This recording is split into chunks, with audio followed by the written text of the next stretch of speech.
നാട്ടിൽ ബിസിനസ് ചെയ്യുന്നതും കാനഡയിൽ ബിസിനസ് ചെയ്യുന്നതും തമ്മിലുള്ള വ്യത്യാസം എന്താണ്? ബിസിനസ് എന്ന് പറഞ്ഞാൽ പ്രോപ്പറായിട്ട് ചെയ്യുകയാണെങ്കിൽ ഉറപ്പായിട്ടും നമ്മൾ കാനഡ തന്നെയാണ് business easy compare to India. So what's the biggest or the highest turnover that you made in a season? കാനഡയിൽ ടാക്സ് സീസൺ എപ്പം തൊട്ട് എപ്പം വരാണ്? It's varies actually.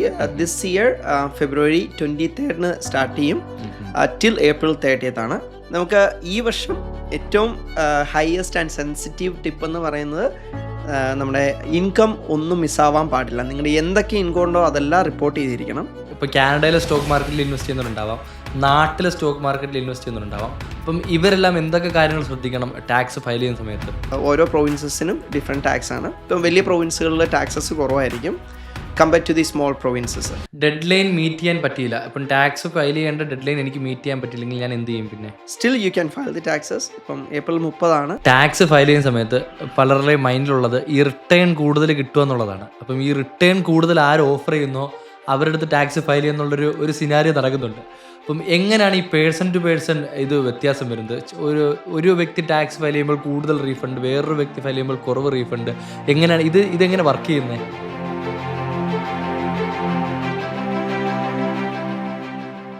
Hello guys, welcome to another beautiful episode of cheers with. ശരിക്കും കാനഡയിൽ ഇപ്പം tax സീസണാണ്. അപ്പം ഫെബ്രുവരി പാതിയോട് തന്നെ ടാക്സ് സീസൺ സ്റ്റാർട്ട് ചെയ്യുന്നതാണ്.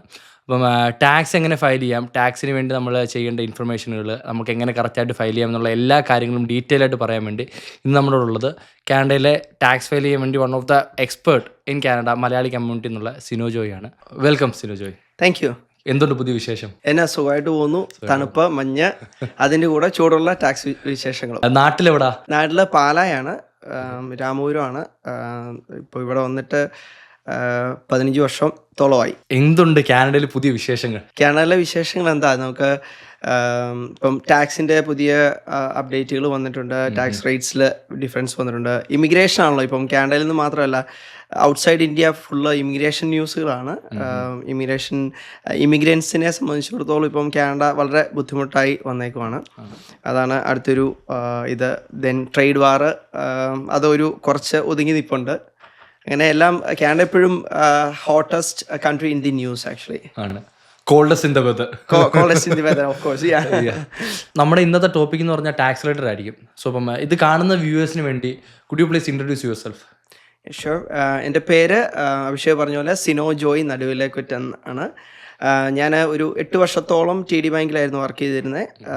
പിന്നെ അതിനുശേഷം അതിൻ്റെ കൂടെ തന്നെയാണ് ഞാൻ ടാക്സ് ഫേം സ്റ്റാർട്ട് ചെയ്തത്. 2016 സ്റ്റാർട്ട് ചെയ്തതാണ്. ഇപ്പം ഈ സീസണോടുകൂടി 10 വർഷമാവുകയാണ് ടാക്സ് തുടങ്ങിയിട്ട്. പിന്നെ ഞാനിവിടെ സ്കാർബോയിൽ തന്നെയാണ്, വന്നപ്പം തൊട്ട് സ്കാർബോയിൽ തന്നെയാണ് ഉള്ളത്. ടാക്സ് ഫേം ഇപ്പോൾ ഓഫീസും സ്കാർബോ തന്നെയാണ്. വീടിനടുത്ത് തന്നെ ഓഫീസ്. സ്കാർബോ ടൗൺ സെൻറ്ററിൻ്റെ അടുത്താണ് ഓഫീസ്. ബെല്ലമി ആൻഡ് എൽസ്മെയർ, അവിടെയാണ് ഓഫീസ് വരുന്നത്. ഒരു ബിസിനസ് തുടങ്ങാനുള്ളൊരു മോട്ടീവ് എന്തായിരുന്നു? മോട്ടീവ് എന്ന് പറഞ്ഞാൽ ഞാൻ ഒരു എൻ്റർപ്രണർഷിപ്പ് പണ്ട് തൊട്ടേ ഉണ്ടായിരുന്നു. ഞാൻ നാട്ടിലായിരുന്ന സമയത്ത് ഞങ്ങൾ ഫ്രണ്ട്സൊക്കെ കൂടി ഒരു കാറ്ററിംഗ് സർവീസ് തുടങ്ങിയിരുന്നു. ഇവിടെ വന്നതിന് ശേഷമാണെങ്കിൽ എനിക്ക് ഒരു ഫുൾ ടൈം നല്ലൊരു ജോലിയായിരുന്നു, പ്രൊഫൈലുള്ളൊരു ജോലിയായിരുന്നു ടി ഡിയിലുണ്ടായിരുന്നത്. അപ്പം അതുണ്ടായിരുന്ന സമയത്തും എൻ്റർപ്രണർഷിപ്പ് എന്ന് പറയുന്നത് മനസ്സിലുണ്ടായിരുന്നു. അങ്ങനെയാണ് പാർട്ട് ടൈമായിട്ട് ടാക്സ് തുടങ്ങി. ദെൻ ഫുൾ ടൈമായി ഞാൻ ടി ഡിയിൽ നിന്ന് റിസൈൻ ചെയ്ത് ഇതിപ്പോൾ ഒരു full time profession as an ഫെയിമായിട്ട് തന്നെ റൺ ചെയ്യുകയാണ്. എൻ്റെ കൂടെ തന്നെ സീനോട്ട് ഫാമിലിയിൽ ഇപ്പോൾ ഓൾമോസ്റ്റ് 20 ആൾക്കാർ വർക്ക് ചെയ്യുന്നുണ്ട്. സീസണിൽ much more than that. So entrepreneurship എന്ന് പറഞ്ഞാൽ പണ്ട് തൊട്ടേ എനിക്ക് ഇഷ്ടമുള്ള കാര്യമാണ്. I am enjoying it actually. എന്നാലും ഒരു നല്ലൊരു സോളിഡ് ആയിട്ടുള്ളൊരു ഗ്യാരണ്ടീഡ് വർക്കിംഗ് അറ്റ്മോസ്ഫിയർ ആയിരുന്നല്ലോ. എനിക്കൊന്ന് ടി ഡി ബാങ്കിൽ വർക്ക് ചെയ്യുന്ന സമയത്താണ് U left the job and start A new firm. അപ്പം ശരിക്കും അതൊരു വലിയ ഡിസിഷൻ ആയിരിക്കണമല്ലോ. അപ്പം ആ ഒരു ഡിസിഷൻ എടുക്കാനായിട്ട് പിന്നിൽ അത്രത്തോളം ഒരു സ്ട്രോങ് മൈൻഡ് വേണമല്ലോ. ശരിയാണ്, അതൊരു ടഫ് ഡിസിഷൻ ആയിരുന്നു. ശരിക്കും സേഫ് ആൻഡ് സെക്യൂർ ആണ്. ടി ഡി ബാങ്കിലൊരു ജോലി എന്ന് പറഞ്ഞു കഴിഞ്ഞാൽ കൈൻഡ് ഓഫ് ഗവൺമെൻറ് ജോലി പോലെയാണ്. വലിയ പ്രഷറും ഇല്ല. ഞാൻ അനലിസ്റ്റ് ആയിട്ടായിരുന്നു വർക്ക് ചെയ്തുകൊണ്ടിരുന്നത്. അപ്പോൾ അത് വെരി സ്മൂത്ത്ലി പൊയ്ക്കൊണ്ടിരിക്കുമായിരുന്നു. ബട്ട് പാർലി എല്ലാവരും വിചാരിക്കുന്ന പോലെ തന്നെ നമുക്കൊരു പാഷനെ ഫോളോ ചെയ്യണം എന്നും പറഞ്ഞ് ഞാൻ എൻ്റെ ഉള്ള ജോലി പെട്ടെന്ന് ചാടി തുടങ്ങിയതല്ല tax firm. So while I am doing the full time job ഞാൻ ടാക്സിൻ്റെ കോഴ്സ് ചെയ്തു. അതിൻ്റെ ഗ്രാജുവലിയാണ് ഞാൻ ബിസിനസ് ബിൽഡപ്പ് ചെയ്തത്. സോ ഞാൻ തന്നെ ഫയൽ ചെയ്ത് തുടങ്ങി. നെക്സ്റ്റ് ഇയറിൽ 2 സ്റ്റാഫിനെയും കൂടെ വെച്ചു. അങ്ങനെ once I replace my full time employment income with the business. ആ സമയത്താണ് ഐ മെയ്ഡ് ദി ഡിസിഷൻ. അതായത് ഞാനൊരു ഫൈനാൻഷ്യലി ഈ എൻ്റെ ഒരു ബിസിനസ്സിൽ നിന്ന് തന്നെയുള്ള ഇൻകത്തിൽ എൻ്റെ ഫുൾ ടൈം എംപ്ലോയ്മെൻറ്റ് റീപ്ലേസ് ചെയ്യാൻ പറ്റുമെന്നുള്ള ഒരു സാഹചര്യത്തിൽ മാത്രമാണ് ഞാൻ ജോലി വിട്ട് ഇതിലോട്ട് മാറിയത്. അപ്പം എപ്പോഴും ബിസിനസ് സ്റ്റാർട്ട് ചെയ്യുന്നവരോട് പറയാനുള്ളത് നമ്മളൊരു പാഷൻ ഫോളോ ചെയ്യണം ഓഫ് കോഴ്സ്, പക്ഷെ അതിനോടൊപ്പം തന്നെ നമ്മുടെ അതിൻ്റെ ഒരു ഫീസിബിലിറ്റി നമ്മൾ എപ്പോഴും നോക്കുകയും ചെയ്യണം. തുടങ്ങിയതിന് ശേഷം എപ്പോഴെങ്കിലും ഫെയിലിയേഴ്സ് ഉണ്ടായിട്ടുണ്ടോ ബിസിനസ്സിൽ? ബൈ ഗോഡ് ഗ്രേസ് ഇല്ല എന്ന് പറയാം. തീർച്ചയായിട്ടും അത് അപ്പ് ആൻഡ് ഡൗൺസ് ഉണ്ടായിട്ട്, but I'm not taking that as a failure, but up and downs ഉണ്ട്. ആൻഡ് എസ്പെഷ്യലി ഇത് സീസണൽ എന്ന് വേണേൽ പറയാം. നമുക്ക് ബുക്ക് കീപ്പിംഗ് ബിസിനസ് ടാക്സുകൾ ഉണ്ടെങ്കിൽ പോലും എല്ലാവർക്കും അറിയാവുന്ന പോലെ ഒരു വർഷത്തെ ഒരു 70 days ഒക്കെ ആയിരിക്കും നമുക്ക് ഒരു സീസൺ. അതായത് നമ്മുടെ high income generating and high hectic ഉള്ള ഒരു സമയമാണത്. പക്ഷെ അത് ഒരിക്കലും ഇത് തുടങ്ങിയതും വേണ്ടായിരുന്നു എന്ന് ഒരിക്കൽ പോലും തോന്നിയിട്ടില്ല. ഈ പറയുന്ന വർഷത്തിൽ 12 മാസമുള്ളതിൽ 3 മാസം kind of like 20 hours a day work ചെയ്യുന്നുണ്ട്. But still I am enjoying it. Tax എന്ന് പറയുന്ന ഒരു മേഖലയിലേക്ക് വരാൻ ആഗ്രഹിക്കുന്ന ആൾക്കാർക്ക് കൊടുക്കാൻ പറ്റുന്ന ഒരു ഉപദേശം എന്തായിരിക്കും, ബിസിനസ്സായിട്ട് തുടങ്ങാൻ വേണ്ടി ഇതിനെ നോക്കുകയാണെങ്കിൽ? ഇതിൽ എന്ന് പറഞ്ഞാൽ ടാക്സ് ഇപ്പം പെട്ടെന്ന് നോക്കി കഴിഞ്ഞാൽ ആൾക്കാർ ഓർക്കും ഇതിന് വലിയൊരു പ്രൊഫിഷ്യൻസിയോ ഇല്ലെങ്കിൽ വലിയൊരു സർട്ടിഫിക്കേഷനോ ഒന്നും ആവശ്യമില്ല. പക്ഷേ ടാക്സിൻ്റെ എന്ന് പറഞ്ഞാൽ ഒരു 3 മാസമേ നമുക്ക് ഇതിൻ്റെ ഇൻകം ഉള്ളൂ. But we have to provide the service for the entire 12 months. പക്ഷേ പല ടാക്സ് പ്രിപ്പറേഷൻ ഫേംസും ചെയ്യുന്നതെന്ന് വെച്ചാൽ 3 മാസം അവർ ടാക്സ് ഫയൽ ചെയ്യുന്നു, പിന്നീട് ഒരു സർവീസോ അങ്ങനെ ഇല്ല. പക്ഷെ നമ്മുടേതെന്ന് പറയുന്നത് നമ്മൾ ഇപ്പോഴും ഇൻഡസ്ട്രിയിൽ നല്ല രീതിയിൽ നിൽക്കാനുള്ള കാരണം ഈ 3 മാസമേ നമുക്കൊരു ബിസിനസ് ഉള്ളെങ്കിലും the other 9 months also we are providing the service. നമുക്ക് Monday to Saturday office working ആണ്. ഫോൺ വിളിച്ചാലോ ഇമെയിൽ അയച്ചാലോ ഇൻ പേഴ്സണോ അവൈലബിൾ ആണ്. അപ്പം അങ്ങനെ ഒരു ഫെസിലിറ്റി കൊടുക്കാൻ പറ്റണം. ഇല്ലെങ്കിൽ നമുക്ക് ഇറ്റ്സ് എ സർവീസ് ഇൻഡസ്ട്രി, നമ്മൾ എപ്പോഴും അവരുടെ ഒരു ഫോൺ കോൾ അവേ ഉണ്ടാവണം. അപ്പോൾ നമ്മുടെ ഓഫീസ് ഫുള്ളി ഓപ്പൺ ആണ്. അപ്പോൾ ഒരു സപ്പോർട്ട് കൊടുക്കുക. അപ്പോൾ ഈ ടാക്സ് ഇത് മാത്രമായിട്ടൊരു ബിസിനസ്സിലോട്ട് വരുന്ന ആൾക്കാർ തീർച്ചയായിട്ടും ചെയ്യേണ്ടത് അവർക്കൊരു ഇയർ അറൗണ്ട് സർവീസ് കൊടുക്കാൻ പറ്റണം. അങ്ങനെയുള്ള ഒരു കപ്പാസിറ്റിയോടുകൂടി വേണം നിങ്ങൾ വരാൻ. നാട്ടിൽ ചെറിയ രീതിയിൽ ബിസിനസ് ഉണ്ടായിരുന്നു പറഞ്ഞായിരുന്നു. അതെ, നാട്ടിൽ ബിസിനസ് ചെയ്യുന്നതും കാനഡയിൽ ബിസിനസ് ചെയ്യുന്നതും തമ്മിലുള്ള വ്യത്യാസം എന്താണ്? ബിസിനസ് എന്ന് പറഞ്ഞാൽ പ്രോപ്പറായിട്ട് ചെയ്യുകയാണെങ്കിൽ ഉറപ്പായിട്ടും നമ്മൾ കാനഡ തന്നെയാണ് business easy compared to India. ഇല്ലെങ്കിൽ നമ്മൾ ജനിച്ച് വളർന്ന നാടായ കേരളത്തിൽ. പക്ഷേ കേരളത്തിൽ എന്ന് പറഞ്ഞാൽ നമുക്ക് തുടങ്ങാൻ കുറച്ചുകൂടി ഈസി ആയിരിക്കും. അതായത് നമ്മുടെ പൊളിറ്റിക്കലിയോ ഇല്ലെങ്കിൽ അഡ്മിനിസ്ട്രേറ്റീവ് ലെവലിലോ ഒക്കെ നമുക്ക് ഒരു സപ്പോർട്ടുണ്ട്. അവിടെ നമുക്ക് അതിനൊരു അപരിചിതത്വം തോന്നിയല്ല. ഇവിടെ എന്ന് പറഞ്ഞാൽ നമുക്ക് ആരുടെയെങ്കിലും സഹായം വേണം, ഇല്ലെങ്കിൽ നമ്മൾ അത് അത്രത്തോളം റിസർച്ച് ചെയ്യണം നമ്മളൊരു ബിസിനസ്സിലോട്ട് വരുന്നതിന് മുമ്പ്. അപ്പം in terms of properly run ചെയ്യുവാണെങ്കിൽ നമുക്ക് കാനഡയിൽ തന്നെയാണ് ബിസിനസ് നല്ലത്.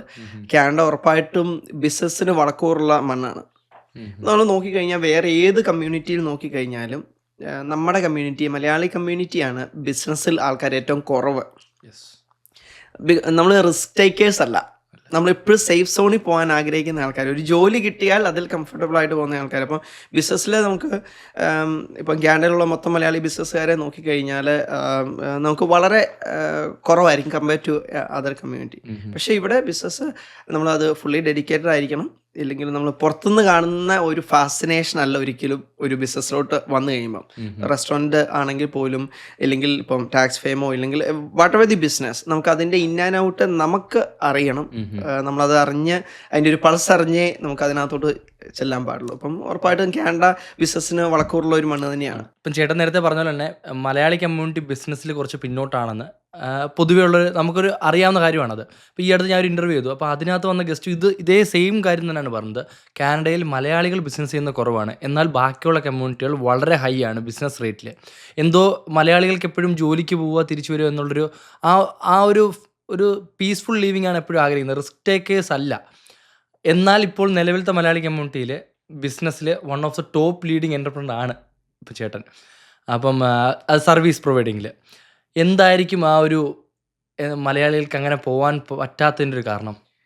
ഇപ്പം ഞാൻ പറഞ്ഞതല്ലേ, നമ്മുടെ ഒരു ചിന്താഗതിയുടെയാണ്. നമ്മൾ ശരിക്കും റിസ്ക് ടേക്കേഴ്സ് അല്ല പൊതുവെ. നമ്മൾ ഒരു സേഫായിട്ട് പോവുക, ഒരു സേഫായിട്ടുള്ള ഒരു ജോലിയിൽ ആണ് നമ്മളെപ്പോഴും നോക്കുന്നത്. പക്ഷെ ഇപ്പോൾ ഒത്തിരി ചേഞ്ച് ആയിട്ടുണ്ട്. നമുക്കിപ്പോൾ നോക്കിയാൽ അറിയാം, നമ്മുടെ ബിസിനസ്സുകളിൽ മലയാളീസ് ഒത്തിരി പേര് പല അതായത് ഒരാൾ ചെയ്യുന്ന ബിസിനസ് തന്നെ ഒരാൾ ചെയ്ത് സക്സസ് ആയി കഴിയുമ്പം അത് തന്നെ മോക്ക് ചെയ്യുന്ന ആൾക്കാരായിരുന്നു കൂടുതലും. ഇപ്പോൾ ഒരു റെസ്റ്റോറൻറ്റ് തുടങ്ങിക്കഴിഞ്ഞാൽ എല്ലാവരും റെസ്റ്റോറൻറ്റ് തുടങ്ങുന്നു, ഇല്ലെങ്കിൽ ഒരു ഗ്രോസറി സ്റ്റോർ തുടങ്ങിയാൽ എല്ലാവരും അത് തുടങ്ങുന്നു, ഒരു ടാക്സ് ഫേം തുടങ്ങിയാൽ എല്ലാവരും അത് തന്നെ തുടങ്ങും. പക്ഷേ അതിൽ നിന്നും മാറി ഇപ്പോൾ ആൾക്കാർ മാറി ചിന്തിച്ച് തുടങ്ങിയിട്ടുണ്ട്. പല രീതിയിലുള്ള ബിസിനസ്സുകളിലോട്ട് ആൾക്കാർ ആ ഒരു റിസ്ക് എടുത്തു വരുന്നുണ്ട്. പിന്നെ എനിക്ക് തോന്നുന്നു ന്യൂ ജനറേഷൻ ഒത്തിരി അവർ റിസ്ക് ടേക്കിംഗ് കപ്പാസിറ്റി ഉള്ളവരാണ് നമ്മുടെ ഈ ന്യൂ ജെൻ എന്ന് പറയുന്നത്. അപ്പോൾ അവർ ഇതിനകത്തോട്ട് ബിസിനസ്സിലോട്ട് മാറി ചിന്താഗതികൾ മാറിയിട്ടുണ്ട്. കുറച്ചുകൂടി ഇന്നോവേറ്റീവായിട്ട് ഇപ്പോൾ ടെക്നോളജി വൈസ് ഒക്കെ കുറച്ചുകൂടി അഡ്വാൻസ്ഡ് ആണ് നമ്മുടെ ന്യൂ ജെൻ. അപ്പോൾ അവർ ഇതിനകത്തോട്ട് ബിസിനസ്സിലോട്ട് ഇപ്പം വരുന്നുണ്ട്, നേരത്തെ നിന്ന് ഒത്തിരി വ്യത്യാസമായിട്ട് വരുന്നുണ്ട്. പിന്നെ ഇതിനകത്ത് നമുക്ക് ആ ഒരു ഡെഡിക്കേഷൻ ഉണ്ടാവണം. നമ്മൾ പറഞ്ഞ പോലെ തന്നെ നമുക്കിപ്പോൾ ഒരു ടാക്സ് ഫേം തുടങ്ങിയ സമയത്ത് ഞാൻ എൻ്റെ ഫുൾ ടൈം ജോലിയുടെ കൂടെ ആയിരുന്നു അഡീഷണൽ ടൈം എടുത്ത് ഞാൻ ഇത് ചെയ്തുകൊണ്ടിരുന്നത്. അപ്പം തീർച്ചയായിട്ടും നമുക്ക് ആ ഒരു ഡെഡിക്കേഷനും ആ ഒരു ടൈമും അതുപോലെ തന്നെ നമുക്ക് ഒത്തിരി കാര്യങ്ങൾ സാക്രിഫൈസ് ചെയ്യേണ്ടി വരും. ഇപ്പം നമ്മൾ വീക്കെൻഡ് എന്ന് പറയുന്ന ഒരു പക്ഷേ നമുക്കുണ്ടാവില്ല, ഇല്ലെങ്കിൽ ഈവനിങ് നമുക്കൊരു ലെഷർ ടൈം ഉണ്ടാവില്ല. We have to wake up early morning. ശരിക്കും എപ്പോഴും രാവിലെ എണീറ്റ് തുടങ്ങുന്നത് ഞാൻ എ മോർണിംഗ് പേഴ്സൺ. ഞാൻ രാത്രി ഒത്തിരി ഇരിക്കാറുണ്ട്, പക്ഷേ സ്റ്റിൽ ഞാൻ രാവിലെ തന്നെ കേൾക്കും. രാവിലത്തെ നമുക്കൊരു 2 hours എന്ന് പറഞ്ഞാൽ ഏറ്റവും പ്രൊഡക്റ്റീവാണ്. ഇപ്പോൾ ഒരു 5:30 ഒക്കെ ആകുമ്പോൾ എണീറ്റ് കഴിഞ്ഞാൽ നമുക്കൊരു 7-8 മണി വരെ എന്ന് പറഞ്ഞാൽ നമുക്ക് നല്ലപോലെ മൈൻഡ് ഫ്രഷാണ്, നമുക്ക് ഒത്തിരി കാര്യങ്ങൾ ചെയ്യാൻ പറ്റും, വേറെ ഒത്തിരി ഡിസ്ട്രാക്ഷൻസ് ഇല്ല, നമുക്ക് പീസ്ഫുള്ളായിട്ട് ചെയ്യാൻ പറ്റും. അപ്പം നമുക്ക് ആ ഒരു ഡെഡിക്കേഷനും പിന്നെ അതുപോലെ തന്നെ സ്മാർട്ടായിട്ട് ഹാർഡ് വർക്ക് മാത്രമല്ല സ്മാർട്ട് വർക്കും വേണം. ചെയ്ത് കഴിഞ്ഞാൽ നമുക്ക് ഉറപ്പായിട്ടും അതിനകത്ത് സക്സസ് ആവാൻ പറ്റും. പിന്നെ ഇതിനകത്ത് മെയിൻ നമ്മൾ എപ്പോഴും ബിസിനസ് ചെയ്യുമ്പം എല്ലാം നമുക്ക് എന്ന് പറയരുത്. അതായത് ഞാൻ ബിസിനസ് ചെയ്യുന്നു, എല്ലാ പ്രോഫിറ്റുകളും എല്ലാം നമുക്ക്. നമ്മുടെ കൂടെ നിൽക്കുന്ന സ്റ്റാഫ് എന്ന് പറഞ്ഞാൽ I won't call them as a staff, it's a colleagues. It's a ടീമാണ്. ആ ഒരു ടീം, നമുക്കൊരു സ്ട്രോങ് ടീം ഉണ്ടെങ്കിലേ നമുക്ക് ഫർദർ എക്സ്പാൻഡ് ചെയ്യാൻ പോകുള്ളൂ. ഞാൻ തന്നെ ഒരാളായിരുന്നു ഇന്ന് ചെയ്തിരുന്നതെങ്കിൽ ടാക്സ് ചെയ്യുന്ന in A season may be I could do like 1000 returns tax filing. പക്ഷേ ഇപ്പോൾ എന്ന് പറയുന്നത് എൻ്റെ ടീം എന്ന് പറയുന്നത് എൻ്റെ ഒരു കോർ ടീമുണ്ട്. സോ അവരാണ് ഈ ഒരു show, they are running the show. Okay, I am just backing dum up. അപ്പം എന്ന് പറയുന്ന ആ ഒരു ടീമിനെ ബിൽഡപ്പ് ചെയ്യുക എന്നുള്ളതാണ് എപ്പോഴും. നമ്മൾ ഏത് ബിസിനസ്സിലാണെങ്കിലും നമുക്ക് ആ ഒരു കീ പേഴ്സൺസ് ഉണ്ടാകണം. പിന്നെ അതുപോലെ തന്നെ എല്ലാം നമ്മുടെ കയ്യിൽ തന്നെ, എല്ലാത്തിലും നമ്മുടെ കയ്യിൽ പോകണമെന്നുള്ളൊരു ശാഠ്യം ആവശ്യമില്ല. ഡെലിഗേറ്റ് ചെയ്യുക, ഓരോരുത്തർക്കും അവനവരുടെ ഡ്യൂട്ടികൾ ഏൽപ്പിച്ചു കൊടുക്കുക. അവരത് ചെയ്യുന്നുണ്ടോ ഇല്ലയോ എന്നുള്ളത് മാത്രം നമ്മൾ നോക്കിയാൽ മതി.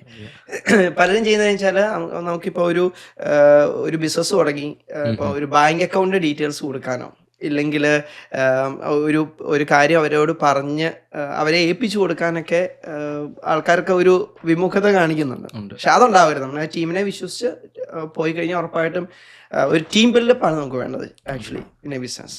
So what's the biggest or the highest turnover that you made in a season? That's a turnover actually. എന്നാലും ഒരു ഫിഗർ പറയാൻ പറ്റുമോ? It's just over $1 million, just over $1 million. Per season. എത്രത്തോളം കോസ്റ്റ് ഉണ്ടാവും ഈ ഒരു ടേൺ ഓവറിലേക്ക് വരണമെങ്കിൽ?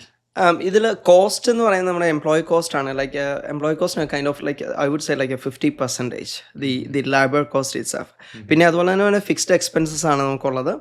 റെൻറ്റ്, ഈവൻ ദോ 3 months ആണ് നമ്മൾ സീസൺ എങ്കിലും the full facility we have to keep. Even seasonal സ്റ്റാഫിനെ അക്കോമഡേറ്റ് ചെയ്യാനുള്ള ഒരു അഡീഷണൽ 10 to 15 സ്പോട്സ്. അപ്പോൾ നമുക്കത് ആ ഒരു സമയത്ത് പോയി നമുക്ക് റെൻറ്റ് ചെയ്യാൻ പറ്റില്ല. സോ ഈവൻ ദോ നമ്മൾ ഇപ്പം നിങ്ങളാണെങ്കിലും ഓഫീസ് കണ്ടിട്ടുണ്ട്, അതിൽ ഒരു പോർഷൻ എന്ന് പറയുന്നത് we are only using for the tax season. പക്ഷേ ബാക്കി 9 months നമ്മൾ റെൻറ്റ് പേ ചെയ്യാണ്. Subscriptions, all the subscriptions is annually. All the subscription itself may be like 1,000 or 1,500 a month actually, just for the subscriptions. അത് പിന്നെ അതുപോലെ തന്നെ നമ്മുടെ സെർവറുകൾ, സേഫ്റ്റി മെഷർമെൻറ്റ്സ്, അങ്ങനെ വന്നു കഴിയുമ്പോഴത്തേക്ക് ഇതിനകത്ത് പ്രോഫിറ്റബിലിറ്റി എന്ന് പറയുന്നത് even though it's a service industry profitability കുറവാണ്. പക്ഷേ നിങ്ങൾ ഒരു ടാക്സിൽ ബാക്കിയുള്ളവരുടെ നോർമൽ ടാക്സ് പ്രിപ്പയർ എന്ന് പറയുന്നത് ബൈ ഇറ്റ് സെൽഫ് ആയിട്ട് റൺ ചെയ്യുന്ന ഒരു കുറവാണ്. Either there will be like financial service ഇൻഡസ്ട്രിയിൽ വർക്ക് ചെയ്യുന്നവരാവാം, ഇല്ലെങ്കിൽ റിയൽ എസ്റ്റേറ്റിൽ വർക്ക് ചെയ്യുന്നവരാവാം. അതിൻ്റെ കൂടെ അവർ ടാക്സ് ഫയലിംഗ് ചെയ്യുന്നുണ്ട്. So to bring in the business. പക്ഷേ ടാക്സ് ഫയലിംഗ് മാത്രമായിട്ട് ഒരു ബിസിനസ്സായിട്ട് റൺ ചെയ്യുന്ന എനിക്ക് തോന്നുന്നില്ല. അല്ലെങ്കിൽ ഇതുപോലെ എസ്റ്റാബ്ലിഷ്ഡ് ആയിട്ട് റൺ ചെയ്യുന്ന ആൾക്കാർ വളരെ കുറവായിരിക്കും. ഓക്കെ, ടാക്സിൻ്റെ ചോദ്യങ്ങൾ. കാനഡയിൽ ടാക്സ് സീസൺ എപ്പം തൊട്ട് എപ്പം വരാണ്? അപ്പം അത് it's varies actually. This year February 23 start ചെയ്യും, ടിൽ ഏപ്രിൽ 30 ആണ്. അപ്പോൾ നമുക്ക് ആ ഒരു അത്ര ഒരു ദിവസം ലൈക്ക് സേ അബൌട്ട് 70 ഡേയ്സേ നമുക്ക് ടാക്സ് ഫയൽ ചെയ്യാനുള്ളൂ. ആ ഒരു സമയം കൊണ്ട് വേണം നമുക്ക് ഈ പറയുന്ന ടാക്സസ് എല്ലാം ഫയൽ ചെയ്യാൻ. So the dead line is April 30 ആണ്. ഓക്കെ. പിന്നെ നമുക്ക് ഡെഡ് ലൈൻ എന്ന് പറഞ്ഞാൽ ഇപ്പം ടാക്സ് പെയറോ ഇല്ലെങ്കിൽ സ്പൗസോ അവരാരെങ്കിലും ഒരാൾ സെൽഫ് എംപ്ലോയിഡ് ആണെങ്കിൽ നമുക്ക് ജൂൺ 15 വരെയും സമയം ഉണ്ടാവും ഓക്കെ ടാക്സ് ഫയൽ ചെയ്യാൻ. അതാണ് ഡെഡ് ലൈന്. പക്ഷേ ഇതിൽ ഏത് കാറ്റഗറിയിലുള്ള ആൾക്കാരാണെങ്കിലും CRIക്ക് പൈസ കൊടുക്കാനുണ്ടെങ്കിൽ you have to pay by April 30. അതാണ് deadline for the payment. അതിനുശേഷം ഇൻട്രസ്റ്റ് പെനാൽറ്റിയും ഫയലിംഗ് പെനാൽറ്റിക്ക് വരും. ഓക്കെ. ആരൊക്കെ ടാക്സ് ഫയൽ ചെയ്യണം? ബേസിക്കലി എല്ലാവരും. So for the high income people, they have to report the like businessmen, they have to report the income. Same thing, employees അവരവരുടെ T4 ഇല്ലെങ്കിൽ അവരുടെ ഇൻകം റിപ്പോർട്ട് ചെയ്യണം. ഇനി ഇൻകം കാര്യമായിട്ടൊന്നും ഇല്ലാത്ത ആൾക്കാരാണെങ്കിൽ പോലും they also have to report the income. അത് എന്തിനാണെന്ന് ചോദിച്ചാൽ അവർക്ക് ബെനിഫിറ്റ്സ് കിട്ടാൻ വേണ്ടിയാണ്. അതായത് ഈ നമുക്ക് ടാക്സ് ലോ ഇൻകം ആണെന്ന് CRA അറിയണമെന്നുണ്ടെങ്കിൽ we have to tell them എനിക്ക് ഇത്ര ഇൻകം ഉള്ളൂ. അത് സംഭവിക്കുന്ന ടാക്സ് ഫയലിങ്ങിൽ കൂടെയാണ്. അങ്ങനെ വൺസ് ടാക്സ് ഫയൽ ചെയ്താലേ നമുക്ക് ഈ ബെനിഫിറ്റ്സുകൾ നമ്മുടെ ഇപ്പോൾ say for example HST GST Trillium benefit, ഒണ്ടാരിയോയിൽ താമസിക്കുന്ന ആൾക്കാരാണ് ട്രില്യൺ ബെനിഫിറ്റ്, അതുപോലെ തന്നെ ചൈൽഡ് ബെനിഫിറ്റുകൾ, ഇങ്ങനെയുള്ള ബെനിഫിറ്റുകളെല്ലാം കിട്ടണമെന്നുണ്ടെങ്കിൽ ടാക്സ് ഫയൽ ചെയ്താൽ മാത്രമേ കിട്ടുള്ളൂ.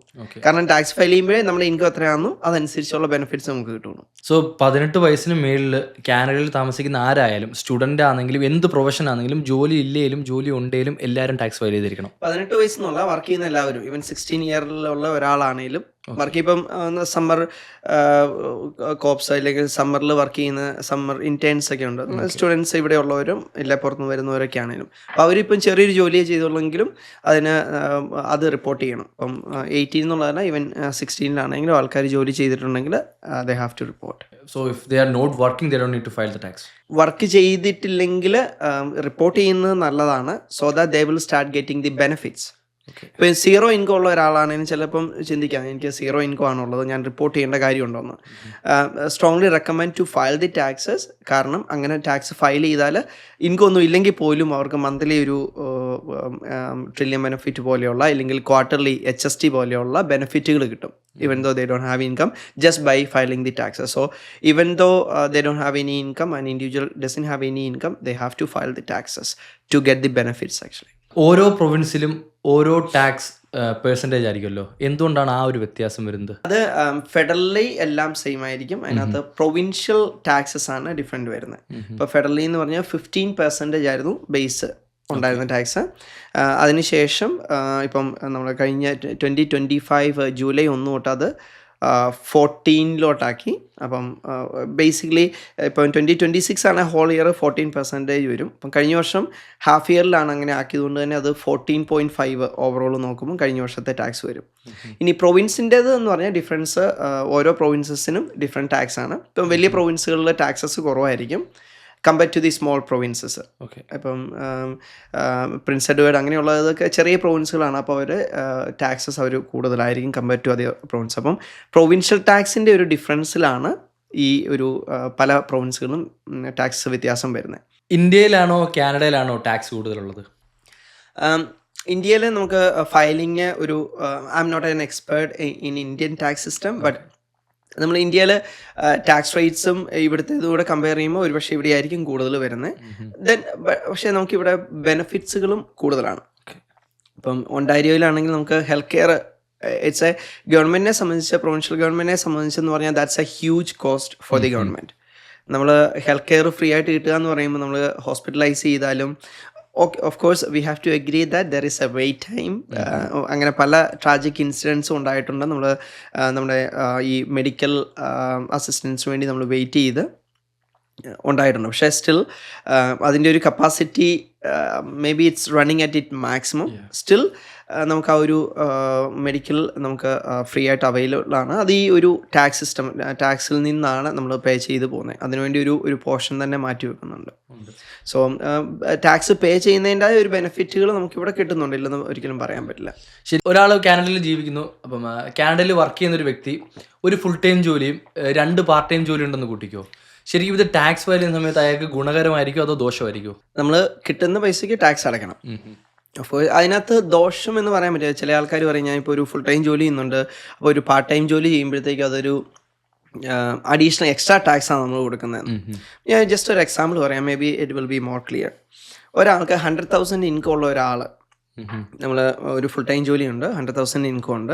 അപ്പം സേ ഫോർ എക്സാമ്പിൾ അവരുടെ ആവറേജ് ടാക്സ് റേറ്റ് എന്ന് പറഞ്ഞാൽ say for example it won't be the exact one, like 30% tax ആയിരിക്കും അവർ കൊടുക്കുന്നത് ഓൺ ആൻ ആവറേജ്.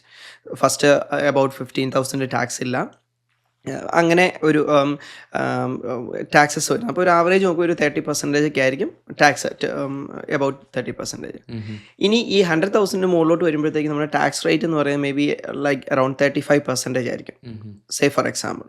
അപ്പോൾ ഈ 100,000 മുകളിൽ ഉണ്ടാക്കുന്ന ഓരോ ഡോളറിനും 35 സെൻസ് വെച്ച് അവർ ടാക്സ് കൊടുക്കണം. ഓക്കെ. എന്തുകൊണ്ട് നമ്മൾ ഇപ്പം ഈ 100,000 മുകളിൽ ഒരു 20,000 പാർട്ട് ടൈമിൽ നിന്ന് ജോലി ഉണ്ടാക്കിയ ഒരാൾ ആ എക്സ്ട്രാ വന്ന 100,000 മുകളിൽ വന്നതിന് മാത്രം 30% കൊടുത്താൽ മതി.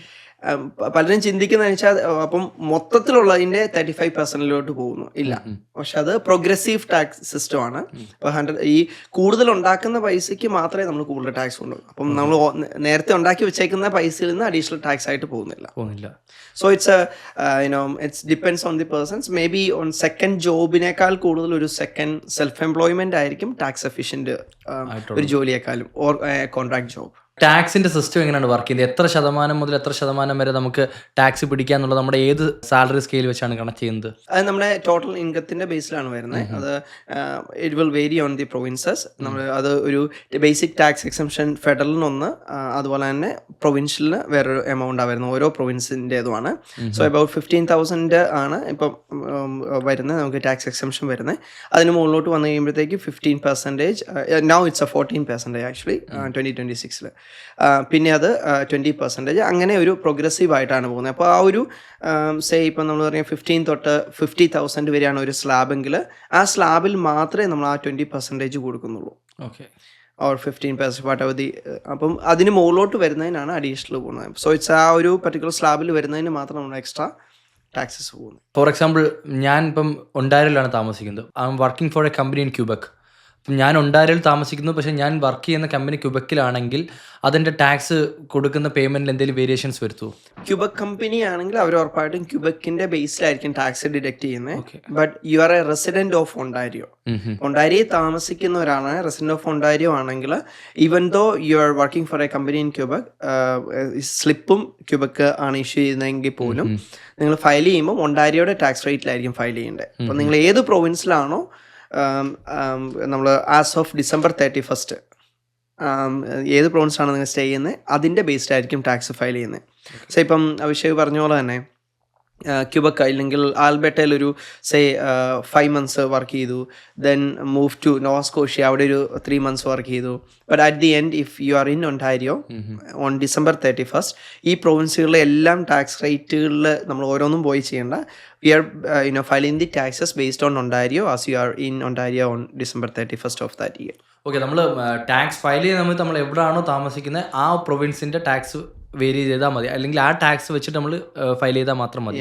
ഫയൽ ചെയ്യുന്ന സമയത്തല്ല, December 31 എവിടെയാണ് ഫയൽ ചെയ്യുന്നത്. ചിലപ്പോൾ നമ്മൾ ഏപ്രിലോ അല്ലെ മാർച്ചോ ഒക്കെ ആയിരിക്കുമല്ലോ. December 31 ഏതാണോ പ്രൊവിൻസ് ഓഫ് റെസിഡൻസ് അതിൻ്റെ ബേസിലാണ്. CRL നിന്നും ഒരു ലെറ്റർ വന്നാൽ എന്താ നമ്മൾ ചെയ്യേണ്ടത്? CRA എന്നുള്ള ലെറ്ററുകൾ വരുമ്പോൾ ആൾക്കാർ പല ലെറ്ററുകൾ വരാം. ഓക്കെ, ടാക്സ് ഫയൽ ചെയ്തതിൻ്റെ നോട്ടീസ് ഓഫ് അസസ്മെൻറ്റ് വരും, നോ വറീസ്. പക്ഷേ നമ്മൾ എപ്പോഴും നമ്മുടെ ഒരു ഡ്യൂ ഡെലിജൻസ് ചെയ്തിരിക്കണം. പലപ്പോഴും സംഭവിക്കുക വെച്ചാൽ CRA എന്നൊരു ലെറ്റർ വന്നു കഴിഞ്ഞാൽ നോക്കും, അത് കളയുന്നു. പിന്നെ രണ്ടാമത് ഒരു ലെറ്ററോട് വരുമ്പോഴായിരിക്കും, ഇപ്പോൾ ഓഡിറ്റ് ലെറ്റർ ആണെങ്കിൽ നമുക്ക് ആദ്യം ഒരു ലെറ്റർ വന്നു, so you have to submit it before this date supporting document എന്ന്. അപ്പോൾ അങ്ങനെ വന്നു കഴിയുമ്പോഴത്തേക്കും നമ്മൾ ഉറപ്പായിട്ടും അതിന് റെസ്പോണ്ട് ചെയ്യണം. ആൾക്കാർ അത് വലിയ സീരിയസ് ആയിട്ട് എടുക്കില്ല ആ സമയത്ത്.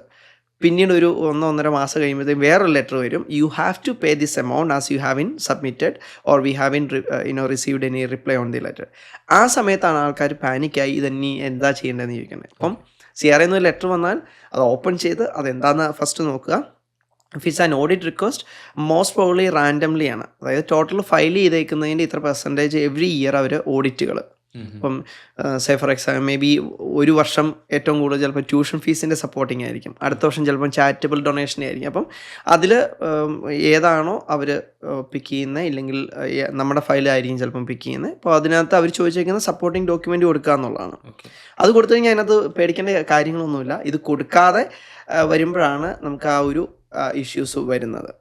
പിന്നെ ഇതിനകത്ത് നമുക്ക് ഒരു CRAയിൽ ഓഡിറ്റുകൾ വരുമ്പം പലരും ചിന്തിക്കുന്നതെന്ന് വെച്ചാൽ ചെയ്ത ആൾക്കാരുടെ പ്രശ്നം കൊണ്ടാണ് എന്ന് വിചാരിക്കുന്നുണ്ട്. ഓഡിറ്റ് എന്ന് പറഞ്ഞാൽ it's not like that. It's randomly ആണ് പിക്ക് ചെയ്യുന്നത്. 99.9% ഐ വുഡ് സേ റാൻഡംലി ആണ് ഓഡിറ്റുകൾ പിക്ക് ചെയ്യുന്നത്. പക്ഷെ നമ്മൾ കൊടുത്തേക്കുന്ന ടാക്സ് ഫയൽ ചെയ്യുന്ന സമയത്ത് നമ്മൾ ഇൻഫർമേഷൻ മാത്രമേ പ്രൊവൈഡ് ചെയ്യുന്നുള്ളൂ.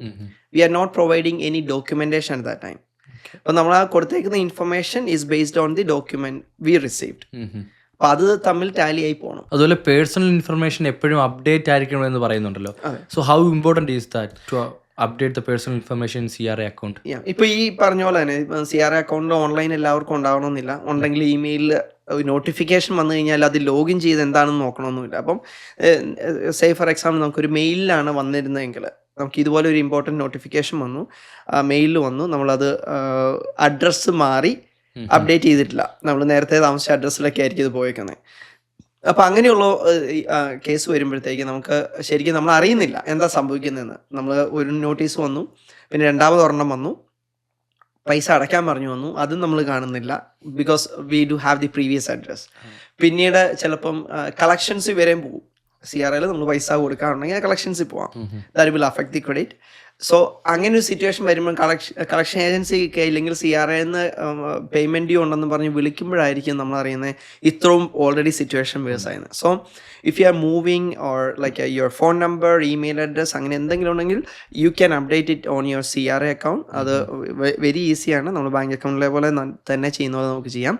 And it is very important I would say. നമുക്ക് പേഴ്സണലി, അതായത് എനിക്കൊരു ടാക്സ് കൺസൾട്ടൻറ്റിൻ്റെ സഹായം ഇല്ലാതെ CRA അക്കൗണ്ട് മാനേജ് ചെയ്യാൻ പറ്റുമോ? തീർച്ചയായിട്ടും. ടാക്സും ഫയൽ ചെയ്യാൻ പറ്റും, തന്നെ ഫയൽ ചെയ്യാൻ പറ്റും. സേ അഭിഷേകിന്റെ പ്രൊഫഷൻ എന്താണ്? ഞാൻ സ്റ്റുഡൻ്റ് ആണ്.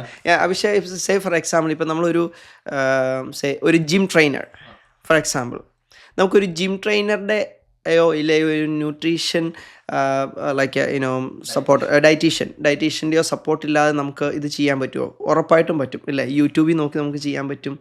ബട്ട് അങ്ങനെ ഒരു ഡയറ്റീഷ്യൻ്റെ ഇൻസ്ട്രക്ഷനോടുകൂടി നമ്മൾ ചെയ്യുന്നതും യൂട്യൂബിൽ നമ്മൾ നോക്കി ചെയ്യുന്നതും ദർ ഇസ് എ ഡിഫറൻസ്. അതെല്ലാ ഇതിലുണ്ട്. ഇപ്പം ടാക്സ് ഫയൽ ചെയ്യുന്നതും യൂട്യൂബിൽ നോക്കി ചെയ്യാം, ഇല്ലെങ്കിൽ ഓൺലൈനിൽ ചെയ്യാം. But there is a like for us it's a day to day. അപ്പം ഉറപ്പായിട്ടും നമുക്ക് നമ്മുടെ എക്സ്പെർട്ടീസ് ഉണ്ടാവും. We have seen thousands of scenarios and we know where to put what to put. അപ്പോൾ ആ ഒരു ഡിഫറൻസ് ഉണ്ടാവും. പക്ഷേ തന്നെ ചെയ്യാം. സിമ്പിളായിട്ട് T4 മാത്രമുള്ള ആൾക്കാർ ഒത്തിരി പേര് തന്നെ ചെയ്യുന്നുണ്ട്. അത് അത്ര കോംപ്ലിക്കേറ്റഡ് അല്ല. ബട്ട് അഗെയിൻ ഒരു എക്സ്പെർട്ട് ചെയ്യുന്നതും നമ്മളത് തന്നെ ചെയ്യുന്നതും the will be difference for sure.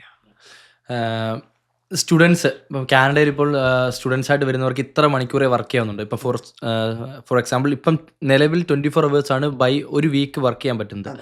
അപ്പം ഈ 24 hours വർക്ക് ചെയ്യുന്നതിന് ഒരു മിനിമം എമൗണ്ട് എന്തുപോലും നമുക്ക് അക്കൗണ്ടിൽ വരുമല്ലോ. സോ ഈ വരുന്ന എമൗണ്ടിൻ്റെ മേളിൽ അക്കൗണ്ടിലേക്ക് ക്യാഷ് ഫ്ലോ വരുന്നത് കൊണ്ട് ഇൻ ഫ്യൂച്ചറിൽ എന്തെങ്കിലും ഇഷ്യൂസ് ഉണ്ടാവാമോ ഈ സ്റ്റുഡൻസിന്? As far as I know, CRA is not tracking your bank account unless until there is a flag. Okay. ഇപ്പം ഇതിനകത്ത് ബാങ്ക് അക്കൗണ്ടിൽ പൈസ വരുന്നത് ഒരു പ്രശ്നമാണെന്ന് എനിക്ക് തോന്നുന്നില്ല. ഇപ്പം നമ്മൾ ബോറോ ചെയ്തിട്ടുണ്ടാവും, ഇല്ലെങ്കിൽ നമ്മുടെ ഫ്രണ്ട്സിൻ്റെ അടുത്തു നിന്നോ ഇല്ല ഫാമിലി അടുത്തു നിന്നൊക്കെ നമുക്ക് പൈസ വന്നിട്ടുണ്ടാവും. അപ്പം നമ്മൾ എപ്പോഴും റിപ്പോർട്ട് ചെയ്യുന്ന നമ്മുടെ സെൽഫ് റിപ്പോർട്ടിംഗ് സിസ്റ്റമാണ് കാനഡയുടേത് ടാക്സ് സിസ്റ്റം. അപ്പം നമ്മളാണ് റിപ്പോർട്ട് ചെയ്യുന്നത് നമ്മുടെ ടാക്സ്. CRA ഒരിക്കലും വന്ന് ആദ്യം പറയാറില്ല നിങ്ങളോട് ഇത്രയാണ് നിങ്ങളുടെ ഇൻകം, ടാക്സ് അടച്ചോളാൻ പറയുന്നില്ല. നമ്മളോട് ചോദിക്കുന്നു നിങ്ങൾക്ക് എംപ്ലോയ്മെൻറ്റ് ഇൻകം ഉണ്ടെങ്കിൽ റിപ്പോർട്ട് ചെയ്യുക, സെൽഫ് എംപ്ലോയ്മെൻറ്റ് ഉണ്ടെങ്കിൽ റിപ്പോർട്ട് ചെയ്യുക. ഇതെല്ലാം റിപ്പോർട്ട് ചെയ്യാൻ CRA പറയുന്നു, നമ്മൾ റിപ്പോർട്ട് ചെയ്യുന്നു. പിന്നെ അല്ലാതെ ബാങ്ക് അക്കൗണ്ടിൽ അഡീഷണൽ ഒരു പൈസ വന്നുകൊണ്ട് അതുകൊണ്ട് നമ്മൾ ടാക്സ് അടയ്ക്കണമെന്നില്ല. ഇപ്പം പലരും ഫീസൊക്കെ അടയ്ക്കാൻ വേണ്ടി ഫ്രണ്ട്സിനോട് മേടിക്കാറുണ്ട്, ഇല്ല നാട്ടിൽ നിന്ന് പൈസ അക്കൗണ്ടിലോട്ട് വരാറുണ്ട്. അത് that's not an income. Basically ഇത്ര പറഞ്ഞാൽ നമ്മുടെ ഇൻകം ആണോ ആ പൈസ. The money is coming to the bank account. If it's an income, you have to report it. അല്ലാതെ ബാങ്ക് അക്കൗണ്ടിൽ ഒരു പൈസ വന്നതുകൊണ്ട് നമ്മൾ റിപ്പോർട്ട് ചെയ്യണമെന്നില്ല. പിന്നെ ദാറ്റ്സ് അനദർ പെർസ്പെക്റ്റീവ്. ലൈക്ക് നമ്മൾ ഇമിഗ്രേഷനിലോ അങ്ങനെയൊക്കെ പോകുന്ന സമയത്ത് ഉറപ്പായിട്ടും നമ്മൾ ബാങ്ക് സ്റ്റേറ്റ്മെൻറ്റുകൾ പ്രൊവൈഡ് ചെയ്യേണ്ടി വരും. So they might ask you the explanation on that. So നമുക്ക് അൺനെസസറി ആയിട്ടുള്ള ഒത്തിരി ട്രാൻസാക്ഷൻസ് ഒഴിവാക്കാം. പക്ഷേ ബാങ്ക് അക്കൗണ്ടിൽ പൈസ വന്നു എന്നുകൊണ്ട് നമ്മൾ അതിന് ടാക്സ് പേ ചെയ്യണമെന്നില്ല അൺലെസ് സോ അപ്പം ഒരു സ്റ്റുഡൻറ്റിൻ്റെ അക്കൗണ്ടിലേക്ക് ഇതുപോലെ കുറേ പൈസ വരുന്നു. മേ ബി പല റീസൺ ആയിരിക്കാം. ചിലപ്പം ബോറോ ചെയ്യുന്നതായിരിക്കാം, അല്ലെങ്കിൽ ആരെങ്കിലും സഹായിക്കുന്നതായിരിക്കാം, ഫീസ് അടയ്ക്കാൻ വേണ്ടി മേടിക്കുന്നതായിരിക്കാം. അപ്പം ഇങ്ങനെല്ലാം അക്കൗണ്ടിലേക്ക് വരുന്ന പൈസ നമ്മൾ എന്ത് റെക്കോർഡ് കീപ്പ് ചെയ്യണം ഇമിഗ്രേഷൻ ആവശ്യത്തിന് വേണ്ടി? നമുക്ക് അതിന് പ്രത്യേകിച്ച് കീപ്പ് ചെയ്യേണ്ട കാര്യമില്ല. അത് അറിയുന്ന എന്തിനു വന്നു എന്നുള്ളത്. In case if they ask for, normally ഇല്ല. നമുക്ക് ആ ഒരു കൺസിസ്റ്റൻ്റ് ആയിട്ട് ഇപ്പം സേ ഫോർ എക്സാമ്പിൾ ഇപ്പം ആൾക്കാർ പറയും every other Friday there is a $800 coming to this. Amount is same, frequency is same. There might be a question. അത് ആ ഒരു പാറ്റേൺ ഓൾറെഡി നമ്മുടെ അക്കൗണ്ടിൽ നിന്ന് ആ പാറ്റേൺ ക്രിയേറ്റ് ആവാം. അപ്പം അങ്ങനെ വരുമ്പോഴേ ഉള്ളൂ, അല്ലാതെ നമുക്ക് വേറെ കുഴപ്പങ്ങളൊന്നും. ചെറിയ ഫ്രണ്ട്സിൻ്റെ ഇടയ്ക്കിടയ്ക്ക് അങ്ങനെ ഒരു ഇഷ്യൂ ഒരു ആവശ്യത്തിന് മേടിച്ചു കൊടുത്താൽ മതി. ടാക്സ് ഫയൽ ചെയ്യുന്ന സമയത്ത് കോമൺ ആയിട്ട് ആളുകൾ വരുന്ന മിസ്റ്റേക്കുകൾ എന്താണ്? അപ്പോൾ അങ്ങനെ കോമൺ ആയിട്ട് വരുന്ന മിസ്റ്റേക്കുകൾ പിന്നെ നമുക്ക് റെക്ടിഫൈ ചെയ്യാൻ പറ്റുമോ? ടാക്സ് ഫയൽ ചെയ്ത് തുടങ്ങി കഴിയുമ്പോഴത്തേക്കും ആൾക്കാർ കൈ കിട്ടിയ സാധനങ്ങളൊക്കെ ആയിട്ട് വന്നങ്ങ് പെട്ടെന്ന് ഫയൽ ചെയ്യും, റീഫണ്ട് കിട്ടാൻ വേണ്ടി, ഇല്ലെങ്കിൽ പെട്ടെന്ന് ആ പണി തീർക്കാമല്ലോ എന്നോർത്ത്. ബട്ട് നിങ്ങൾ ഒരു വർഷം January 1 തൊട്ട് December 31 വരെ എവിടെയെങ്കിലുമൊക്കെ വർക്ക് ചെയ്തിട്ടുണ്ടെങ്കിൽ, even 1 day or 2 day, you might have gone for a training.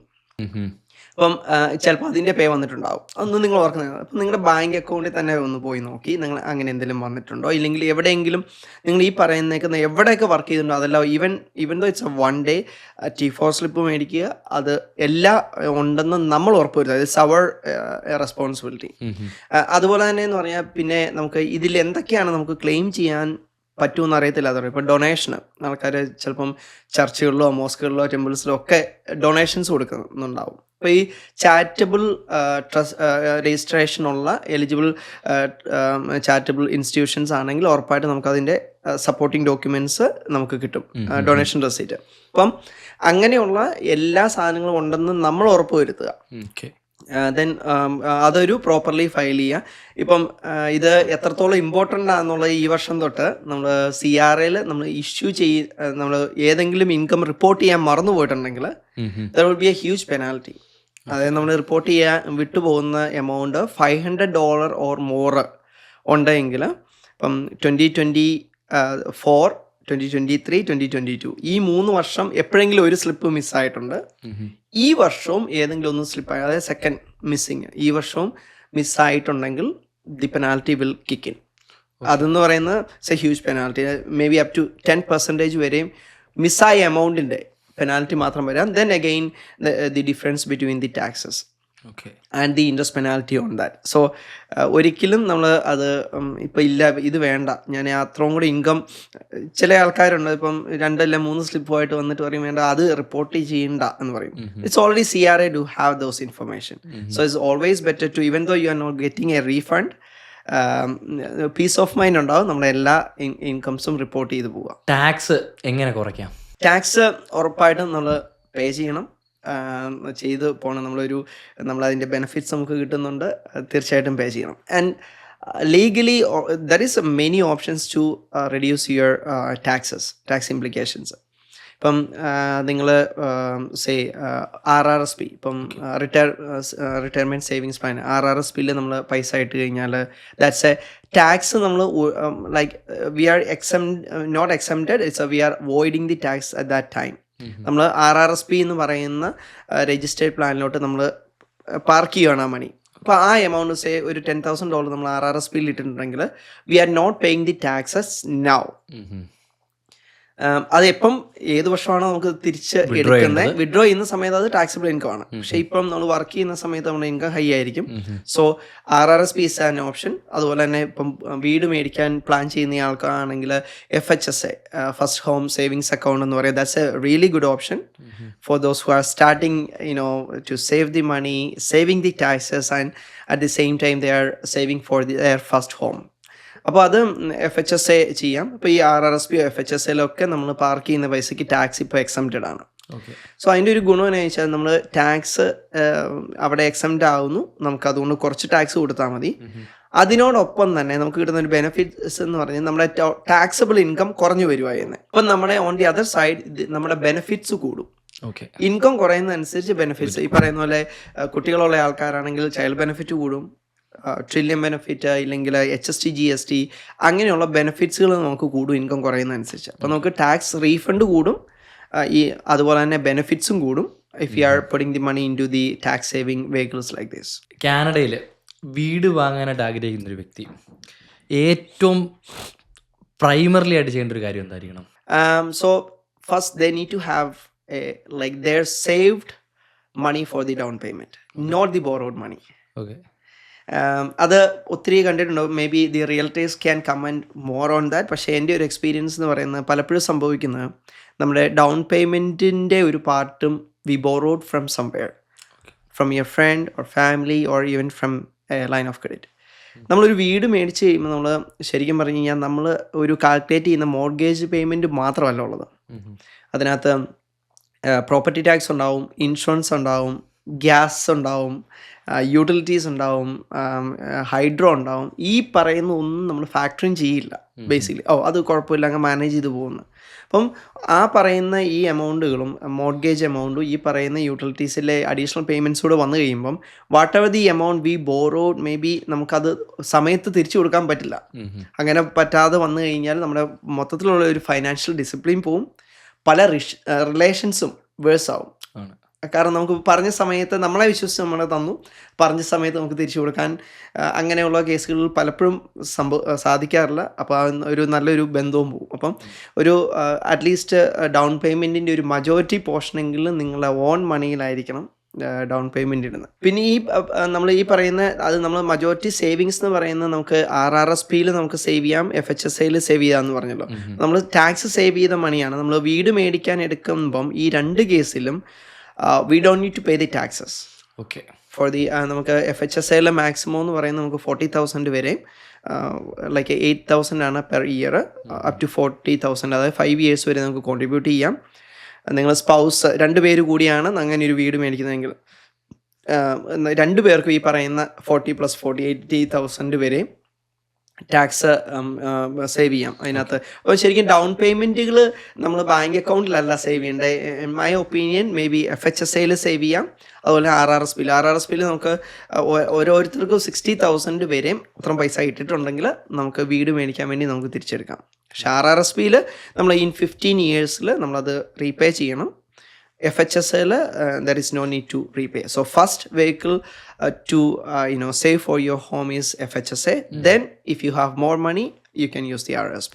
കാനഡയിലെ സിറ്റിസൺ ആയ ഒരു വ്യക്തി പക്ഷേ നാട്ടിൽ ബിസിനസ് ഉണ്ട്, കേരളത്തിൽ ബിസിനസ് ഉണ്ട്. അപ്പം കേരളത്തിൽ നിന്ന് സ്വാഭാവികമായിട്ട് റവന്യൂ വരുന്നെന്ന് കൂട്ടിക്കോ. അപ്പം എന്തൊക്കെ കാര്യങ്ങളായിരിക്കണം പുള്ളിയുടെ മൈൻഡിൽ വേണ്ടത്, എന്തൊക്കെ ചെയ്യണം? നമ്മൾ നാട്ടിൽ നിന്നുള്ള ഇൻകം റിപ്പോർട്ട് ചെയ്യണ്ട എന്ന് ഒരു തോന്നൽ പാടില്ല. ഉറപ്പായിട്ട് നമുക്ക് അവിടെ ഒരു ഇൻകം ഉണ്ടെങ്കിൽ we have to report when we are filing the taxes here as a foreign income. അത് നമ്മൾ ടാക്സ് ചെയ്യുന്നതോടെ ഇപ്പം നാട്ടിലെ ഇൻകം ആണെങ്കിൽ അവിടെ നമ്മൾ ടാക്സ് ഫയൽ ചെയ്തിട്ടുണ്ടെങ്കിൽ you can bring that ITR നാട്ടിൽ നിന്ന് ഫയൽ ചെയ്തതിൻ്റെ കൊണ്ടുവരാം. സോ ദാറ്റ് ലൈക്ക് നമ്മളവിടെ ഡബിൾ ടാക്സ് വരില്ല, നമ്മുടെ ഫോറിൻ ടാക്സ് ക്രെഡിറ്റ് വരും. അപ്പം നമുക്ക് പക്ഷേ ഉറപ്പായിട്ട് നമ്മളിവിടെ ടാക്സ് ഫയൽ ചെയ്യുമ്പം നാട്ടിലെ ഇൻകം ഉണ്ടെങ്കിൽ റിപ്പോർട്ട് ചെയ്യണം. ഇപ്പോൾ ഇത് അഭിഷേക് പറഞ്ഞപ്പോൾ ഓർത്ത റീസെൻ്റ്ലി വന്നൊരു കാര്യമാണ്. So as I'm not disclosing the client information, ഞാൻ സ്റ്റിൽ കോൺഫിഡൻഷ്യാലിറ്റി കീപ്പ് ചെയ്യുന്നുണ്ട്. അതായത് ടാക്സ് ഫയൽ ചെയ്ത് കഴിഞ്ഞ വർഷമാണ് ഒരു ജൂലൈ ഓഗസ്റ്റ് ആയപ്പോഴത്തേക്ക് ഒരു ക്ലയൻറ്റിന് നോട്ടീസ് ഓഫ് റീ അസസ്മെൻറ്റ് വന്നു. അപ്പോൾ അവർ പെട്ടെന്ന് വിളിച്ചു, $2,000 തിരിച്ചടയ്ക്കാൻ പറഞ്ഞു വന്നേക്കുന്നു എന്നും പറഞ്ഞ് അവർ വിളിച്ചു. അതിനകത്ത് നമ്മൾ ഫർദർ ഡിഗ് ചെയ്ത് പോയപ്പോൾ മനസ്സിലായ ഒരു കാര്യം, ആ ആൾക്ക് നാട്ടിൽ ഒരു ബാങ്കിൽ ഫിക്സഡ് ഡെപ്പോസിറ്റ് ഉണ്ടായിരുന്നു. അപ്പോൾ അതിനകത്ത് ടിൻ നമ്പർ അപ്ഡേറ്റ് ചെയ്തിരുന്നു. That's a SIN number here, tax identification number, നമ്മുടെ സിൻ നമ്പർ അപ്ഡേറ്റ് ചെയ്തിരുന്നു. അതിൽ ആ FDയിൽ നിന്ന് വരുന്ന interest almost like 3 lakhs interest ഉണ്ടായിരുന്നു വന്നേക്കുന്നത്. അത് അവർ പേ ഔട്ട് ചെയ്തിരുന്നു വിഡ്രോ ചെയ്തപ്പം. അവരത് റിപ്പോർട്ട് ചെയ്തിരുന്നു. അപ്പം അതിനകത്ത് പറഞ്ഞാൽ federal bank, so the income from the federal bank private limited എന്ന് പറഞ്ഞ അങ്ങനെ തന്നെ CRAയുടെ notice of assessment you have in reported the income from federal അങ്ങനെ പറഞ്ഞ് വന്ന് നോട്ടീസ് ഓഫ് റീ അസസ്മെൻറ്റ് വന്നതിന് ശേഷമാണ് ഈ ടാക്സ് പെയർ പോലും അറിയുന്നത്. അപ്പം സോ പലർക്കും സ്റ്റോക്സ് ഉണ്ടാവും, ഇല്ലെങ്കിൽ ഇൻവെസ്റ്റ്മെൻറ്റ്സ് ഉണ്ടാവും. സോ ലൈക്ക് ഒരു ടാക്സ് അങ്ങനെ ഇൻകം ഉണ്ടെങ്കിൽ ഉറപ്പായിട്ട് നമ്മളത് റിപ്പോർട്ട് ചെയ്യാനാണ് സ്ട്രോങ്ലി റെക്കമെൻഡ് ചെയ്യുന്നത്. And again it's not worth it to hide those kind of income.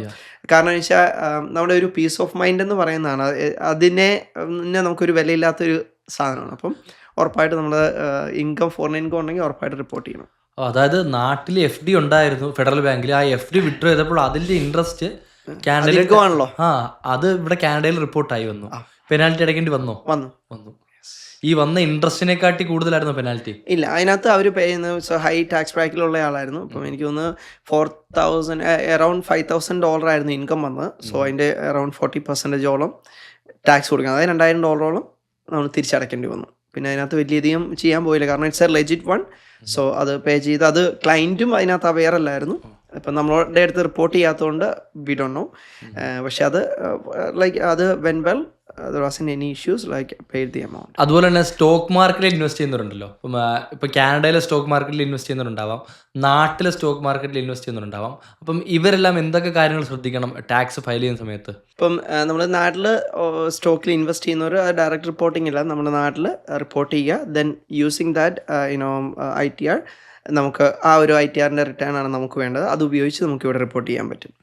ഇവിടെ ടാക്സ് ഫയൽ ചെയ്യുന്ന സമയത്ത് ഒത്തിരി പേര് ചോദിക്കുന്നത്, സേ ഫോർ എക്സാമ്പിൾ വെൽ സിമ്പിളോ ഇല്ലെങ്കിൽ അങ്ങനെയുള്ള പല ഓൺലൈൻ TDയിലൊക്കെ ട്രേഡിങ്, ഓൺലൈൻ ട്രേഡിങ്ങിലൊക്കെ ഇപ്പോൾ മലയാളീസ് വളരെ സജീവമായിട്ടുണ്ട്. അപ്പോൾ അതിൽ ഇൻകം എങ്ങനെ റിപ്പോർട്ട് ചെയ്യണമെന്ന്. So if it's a trading, that's a business income. Intraday ട്രേഡിങ്ങോ ട്രേഡിംഗ് ആയിട്ട് ചെയ്യുവാണെങ്കിൽ, അല്ലെങ്കിൽ നമുക്കൊരു ഡിവിഡൻഡ് കിട്ടി, ഇല്ലെങ്കിൽ നമുക്കൊരു ക്യാപിറ്റൽ ഗെയിൻ ആണെങ്കിൽ, so there will be slips actually. T5ഉം T3 അങ്ങനെയുള്ള സ്ലിപ്സുകൾ നമുക്ക് ഓൾറെഡി ഇഷ്യൂഡ് ആയിരിക്കും. അപ്പം ഇവിടെയുള്ള അത് നമ്മുടെ ഒരു നോൺ രജിസ്റ്റേർഡ് ട്രേഡിംഗ് അക്കൗണ്ട് ആണെങ്കിൽ മാത്രം. പലരുടെയും ഇൻവെസ്റ്റ്മെന്റ്സ് എന്ന് പറയുന്നത് FHSAയിലോ ഇല്ലെങ്കിൽ TFSAയിലോ RRSPയിലോ ഒക്കെ ആയിരിക്കും. അങ്ങനെയുള്ളതിലാകുമ്പം within the account, as long as the money is not coming out from that account, അതിനകത്ത് ടാക്സ് ഇംപ്ലിക്കേഷൻ ഒന്നും ഇല്ല. അത് വിതിൻ ദി അക്കൗണ്ടിലാണ് ട്രേഡിങ് നടക്കുന്നത്. പക്ഷെ നോൺ രജിസ്റ്റേർഡ് അക്കൗണ്ടിൽ വരുന്ന സമയത്താണ് നമ്മൾ അതിൻ്റെ ക്യാപിറ്റൽ ഗെയിനോ ഇല്ലെങ്കിൽ ഡിവിഡൻഡോ ഒക്കെ വന്നെങ്കിൽ അത് നമ്മൾ റിപ്പോർട്ട് ചെയ്യണം. ഇപ്പം ഞാനൊരു സ്റ്റുഡൻ്റാണ്. സോ ഒരു സ്റ്റുഡൻറ്റിൻ്റെ റെപ്രസെൻറ്റേഷൻ വേണ്ടി ഒരു ചോദ്യം ചോദിക്കട്ടെ. കാനഡയിലെ സ്റ്റുഡൻസിന് ചിലപ്പം ടാക്സ് ഫയൽ ചെയ്യുന്നവർക്ക് ടാക്സ് കൺസൾട്ടൻറ്റിന് കൊടുക്കാനായിട്ടുള്ള ക്യാഷ് കാണണമെന്നില്ല. അപ്പം അവർക്ക് വേണ്ടി ഒരു സഹായത്തിന് എന്തൊക്കെ കാര്യങ്ങൾ ഒരു സ്റ്റുഡൻസ് ശ്രദ്ധിക്കണം കാനഡയിലുള്ള ടാക്സ് ഫയൽ ചെയ്യുന്ന സമയത്ത്? ഓക്കെ, ഫസ്റ്റ് ഓഫ് ഓൾ അവരുടെ ട്യൂഷൻ ഫീസിൻ്റേത് സ്ലിപ്സ് ഉറപ്പായിട്ടും അവിടെ നമ്മൾ ഫീസ് കൊടുത്ത് പഠിച്ചിട്ടുണ്ട്. അപ്പം ആ ട്യൂഷൻ ഫീസിൻ്റെ റെസീറ്റ്സ് നമ്മൾ ടാക്സ് ഫയൽ ചെയ്യുമ്പം നമ്മൾ പ്രൊഡ്യൂസ് ചെയ്യണം. അതിലെന്ന് പറഞ്ഞാൽ സാധാരണ ആൾക്കാർ നമ്മൾ കോളേജിൽ അടച്ച ആ ഒരു റെസീപ്റ്റൊക്കെയാണ് അയച്ചു തരുന്നത്. അതല്ല, T22A എന്ന് പറയുന്ന ഒരു ഫോം നിങ്ങളുടെ കോളേജിൻ്റെ പോർട്ടലിൽ തന്നെയുണ്ട്, ടാക്സ് ഫോമായിട്ട് തന്നെ ഉണ്ടാവും. അത് നിങ്ങൾ ഏത് സമയത്താണോ കോഴ്സ് ചെയ്തത് ആ വർഷത്തേതാണ് തരുന്നത്. സേ ഫോർ എക്സാമ്പിൾ നിങ്ങൾ ഇപ്പം December 2025 പൈസ അടച്ചു, അത് ഡിസംബറിലെ സ്ലിപ്പ് കൊണ്ട് അല്ല വരണ്ടേ. കാരണം യൂഷ്വലി ആ ഒരു ഫീസ് അടയ്ക്കുന്നത് it is for the 2026 program course ജനുവരി സ്റ്റാർട്ട് ചെയ്യുന്നത്. അപ്പോൾ ആ സ്ലിപ്പ്, ടാക്സ് സ്ലിപ്പ് ജനറേറ്റ് ആകുന്നത് 2026 even though you paid the money in 2025. So that's a very important one. അതുപോലെ തന്നെ നിങ്ങൾ ടാക്സ് റെൻറ്റ് പേ ചെയ്ത് താമസിക്കുന്നവരാണെങ്കിൽ റെൻ്റലിൻ്റെ മാക്സിമം പ്രൂഫുകൾ നിങ്ങൾ കീപ്പ് ചെയ്യുക.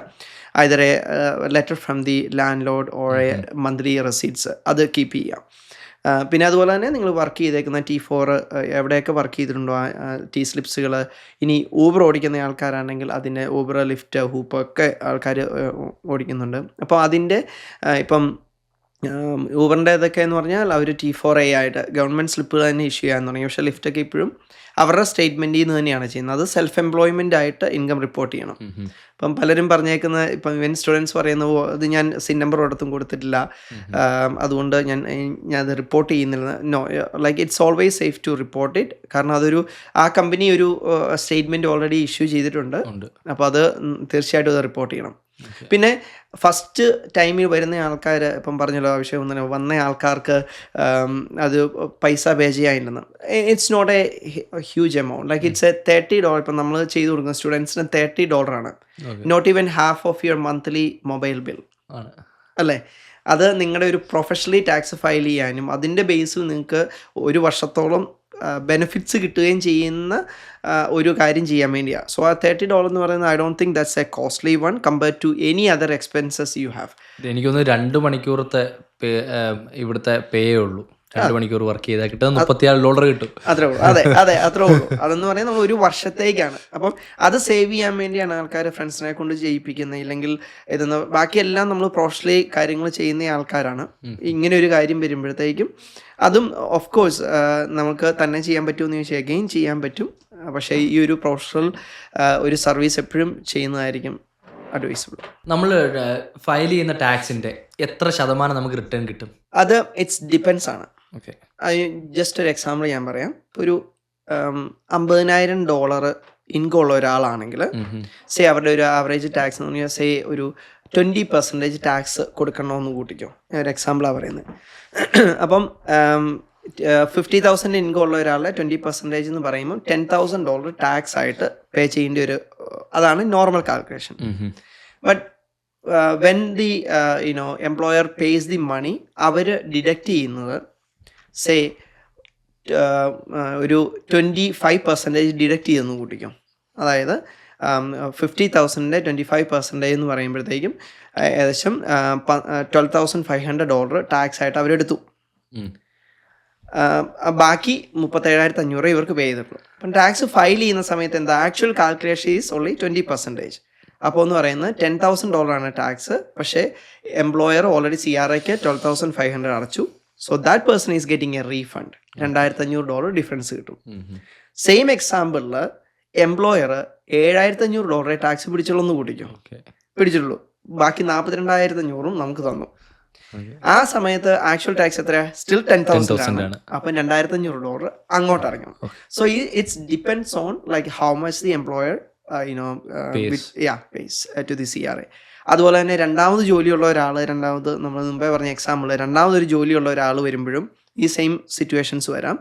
അപ്പം രണ്ടാമത്തെ ജോലിയിലും നോർമൽ ഒരു ടാക്സ് ബേസിക് ടാക്സാണ് പിടിക്കുന്നതെങ്കിൽ അവരുടെ ഇത് രണ്ടും കൂടെ കൂട്ടിക്കഴിയുമ്പോൾ ഒരു ഹൈ ഇൻകം വരും. അപ്പം ബേസിക് ടാക്സ് പിടിച്ചതിനകത്ത് കുറച്ചുകൂടെ അഡീഷണൽ ടാക്സ് നമ്മൾ കൊടുക്കേണ്ടതായിരുന്നു. അപ്പം ഫയൽ ചെയ്യുമ്പോൾ അങ്ങോട്ട് അടയ്ക്കേണ്ടി വരാം. അപ്പം CRAക്ക് എത്ര കിട്ടി, ആക്ച്വലി എത്ര കിട്ടാനുണ്ട്, that's a tax refund or the amount due to CRA. ഈ ടാക്സ് റിലേറ്റഡ് ആയിട്ട് തന്നെ വളരെ ഫ്രീക്വൻ്റ് ആയിട്ട് കേൾക്കുന്ന ഒരു ടേമായിരുന്നു ഞാൻ ഈ വന്ന സമയങ്ങളിൽ വെൽക്കം കാനഡ എന്നുള്ളത്. ശരിക്കും എന്താണ് ഈ വെൽക്കം കാനഡ? എന്താണ്, എങ്ങനെയാണ് അത് ടാക്സുമായിട്ട് റിലേറ്റ് ചെയ്യുന്നുള്ളത്? വെൽക്കം കാനഡ എന്ന് പറഞ്ഞ ഒരു സാധനം ഇല്ല ബേസിക്കലി. പക്ഷേ അങ്ങനെ ഒരു ബെനിഫിറ്റ്സ് ഉണ്ട്. അതായത് നമ്മളിപ്പം 2024 ടാക്സ് ഫയൽ ചെയ്യുന്നത് 2025 ഇപ്പം സേ ഫോർ എക്സാമ്പിൾ ഒരു സ്റ്റുഡൻ്റ് അല്ലെങ്കിൽ ഒരു ന്യൂ ഇമിഗ്രൻറ്റ് വന്നത് 2024 സേ ജൂണിലാണെന്ന് കൂട്ടുക. അപ്പോൾ 2024 ജൂൺ തൊട്ടുള്ള ഡിസംബർ വരെയുള്ള ഇൻകം അവർ റിപ്പോർട്ട് ചെയ്യുന്നു. അത് 2025 ഫെബ്രുവരിയിലോ മാർച്ചിലോ ഒക്കെ ആയിരിക്കും. ആ ടാക്സ് ഫയൽ ചെയ്യുന്നതിൻ്റെ ബേസിൽ അവർക്ക് 2025 ജൂലൈ തൊട്ട് ബെനിഫിറ്റ്സുകൾ വരാൻ തുടങ്ങും. ഓക്കെ, ഈ പറയുന്ന HST GST അങ്ങനെയുള്ള ബെനിഫിറ്റ്സുകൾ വരാൻ തുടങ്ങും. പക്ഷേ നമ്മൾ വന്ന സമയം, അതായത് നമ്മൾ ഈ എക്സാമ്പിൾ ജൂൺ 2024 തൊട്ട് ഈ ബെനിഫിറ്റ് കിട്ടാൻ തുടങ്ങുന്ന 2025 ജൂൺ വരെയുള്ള സമയത്ത് ഒരു വർഷത്തോളം സ്റ്റിൽ നമ്മൾ ബെനിഫിറ്റ്സിന് എലിജിബിൾ ആണ്. പക്ഷേ അതിന് മുമ്പിലത്തെ നമ്മൾ ടാക്സ് ഫയൽ ചെയ്യാത്തതുകൊണ്ട്, അല്ലെങ്കിൽ നമ്മളിവിടെ ഇല്ലായിരുന്നു ചെയ്യാത്തതുകൊണ്ട് ആ ബെനിഫിറ്റ്സ് കിട്ടില്ല. അതിന് നമ്മൾ HST GST ക്രെഡിറ്റ് ആപ്ലിക്കേഷൻ, അത് സിമ്പിൾ ഒരു ഫോമാണ്, 2 പേജറാണ്, നിങ്ങൾക്കാണ് അതിന് ചെയ്യാവുന്നുള്ളൂ. ആ HST GST ക്രെഡിറ്റ് ആപ്ലിക്കേഷൻ നമ്മൾ ഫില്ല് ചെയ്ത് CRAയിൽ സബ്മിറ്റ് ചെയ്യുക. അപ്പം അത് സബ്മിറ്റ് ചെയ്യുമ്പം ഈ പറഞ്ഞ മിസ്സിങ് ആയിട്ടുള്ള നമ്മൾ ടാക്സ് ഫയൽ ചെയ്തിട്ട് നമുക്ക് ബെനിഫിറ്റ്സ് കിട്ടാൻ തുടങ്ങിയ സമയം വരെ ഉള്ള ആ ഒരു ബെനിഫിറ്റ്സ് എല്ലാം കൂടെ ഒരുമിച്ച് വരും. ഇപ്പോൾ മന്ത്ലിയുള്ള കുറച്ച് എമൗണ്ടും ക്വാർട്ടർലി കിട്ടുന്നത് എല്ലാം കൂടെ ഒരുമിച്ച് വരും. സോ അതാണ് ഈ വെൽക്കം കാനഡ എന്ന് പറഞ്ഞ് വെരി പോപ്പുലർ നെയിമാണത്. പക്ഷേ ഇതാണ് ഈ നമ്മുടെ ബെനിഫിറ്റ്സ് എല്ലാം കൂടെ അക്യുമുലേറ്റ് ചെയ്ത് വരുന്നതാണ്. അത് ജസ്റ്റ് ടാക്സ് ഫയൽ ചെയ്തുകൊണ്ട് മാത്രം കിട്ടില്ല. ടാക്സ് ഫയൽ ചെയ്താൽ അതിന് ശേഷമുള്ളത് കിട്ടും. പക്ഷെ അതിന് മുമ്പിലത്തെ കിട്ടണമെങ്കിൽ നമ്മൾ ഈ HST GST ക്രെഡിറ്റ് ആപ്ലിക്കേഷൻ കൂടെ ചെയ്യണം. അപ്പോൾ അത് ആ ബൾക്ക് എമൗണ്ട് വരുന്നത് പലരെ സംബന്ധിച്ചും ഡിഫറെൻ്റ് ആണ്. കാരണം അവർ വന്ന സമയം അനുസരിച്ച് അത് വ്യത്യാസമായിരിക്കും. ഞാൻ ചെയ്തില്ല, അതുകൊണ്ട് എനിക്ക് കിട്ടിയില്ല. അപ്പം നമുക്ക് ചെയ്തേക്കാം. ടാക്സിൻ്റെ ഒരുവിധം ടോപ്പിക്കുകൾ നമ്മൾ കവർ ചെയ്തു. സോ ഒരു ഓവറോൾ സമ്മറി എന്ന രീതിയിൽ ടാക്സ് ഫയൽ ചെയ്യാൻ പോകുന്നവർക്ക് ഒരു ക്വിക്ക് ടിപ്സ് കൊടുക്കാൻ വേണ്ടി എന്തൊക്കെ കാര്യങ്ങൾ പറയാനുണ്ട്? നമുക്ക് ഈ വർഷം ഏറ്റവും ഹയസ്റ്റ് ആൻഡ് സെൻസിറ്റീവ് ടിപ്പ് എന്ന് പറയുന്നത് നമ്മുടെ ഇൻകം ഒന്നും മിസ്സാവാൻ പാടില്ല. നിങ്ങളുടെ എന്തൊക്കെ ഇൻകം ഉണ്ടോ അതെല്ലാം റിപ്പോർട്ട് ചെയ്തിരിക്കണം. നിങ്ങൾ ഇൻകം മിസ്സായി കഴിഞ്ഞാൽ so the penalty it will be huge. Recently introduce ചെയ്തതാണ്. It will be huge. $500 അതിൽ കൂടുതലോ ഇൻകം നിങ്ങൾക്ക് ഉണ്ടായിരിക്കുകയും അത് റിപ്പോർട്ട് ചെയ്യാതിരിക്കുകയും ചെയ്തു കഴിഞ്ഞാൽ അത് അപ് ടു 10%, അതായത് നമ്മൾ മിസ്സായ എമൗണ്ടിൻ്റെ 10% വരെയും നമുക്ക് പെനാൽറ്റീസ് വരാം. So make sure you don't miss any tax slips. Actually tax file ചെയ്യുന്ന സമയത്ത് നമ്മൾ പലയിടത്ത് വർക്ക് ചെയ്തിട്ടുണ്ടാവാം. ഫോർ എക്സാമ്പിൾ ഒരു സ്റ്റുഡൻ്റ് ആയിരിക്കാം, അല്ലെങ്കിൽ ഇവിടുത്തെ ഒരു സിറ്റിസൺ ആയിരിക്കാം. അപ്പം പലയിടത്ത് വർക്ക് ചെയ്ത് ചിലപ്പം എവിടെ വർക്ക് ചെയ്യുന്നതൊക്കെ മറന്നുപോയ അവസ്ഥകളൊക്കെ ഉണ്ടായിട്ടുണ്ടാവും. കാര്യം മൾട്ടിപ്പിൾ പ്ലേസുകളിൽ വർക്ക് ചെയ്ത ആൾക്കാരുണ്ടല്ലോ കാനഡയിൽ. അപ്പം അങ്ങനെയുള്ള സമയത്ത് ഇത് റിക്കവർ ചെയ്തെടുക്കണ്ടേ ഇതിൻ്റെ ഡീറ്റെയിൽസ്? അപ്പോൾ അങ്ങനെ ചെയ്യാൻ പറ്റിയില്ലെങ്കിൽ എന്ത് ചെയ്യണം? നിങ്ങൾക്ക് ഫസ്റ്റ് ടൈം ഫയലേഴ്സിനാണെങ്കിൽ CRA അക്കൗണ്ട് ഇല്ല, അപ്പോൾ അവർക്ക് അങ്ങനെ ഒരു ഓപ്ഷൻ ഇല്ല. പക്ഷേ ഒരു പ്രാവശ്യം ഫയൽ ചെയ്തിട്ടുണ്ട് അവർ CRA അക്കൗണ്ടിന് ആക്സസ് ഉണ്ടെങ്കിൽ you can look into your CRA account. Registered ആണെങ്കിൽ അതിനകത്ത് CRAയിൽ റിപ്പോർട്ട് ചെയ്തേക്കുന്ന എല്ലാ സ്ലിപ്പുകളും അതിനകത്തുണ്ടാകും. അത് T4 മാത്രമല്ല, നിങ്ങളുടെ ട്യൂഷൻ ഫീസിൻ്റെയോ ഇല്ലെങ്കിൽ T5, അതായത് നമ്മുടെ ഇൻട്രസ്റ്റ് ഇൻകം, ബാങ്കിൽ എന്തെങ്കിലും പൈസ ഉണ്ട്, അതിൻ്റെ എല്ലാ സ്ലിപ്പുകളും CRA റിപ്പോർട്ടർ ആയിട്ടുള്ളത് നിങ്ങളുടെ മൈ CRA അക്കൗണ്ടിൽ കാണാൻ പറ്റും.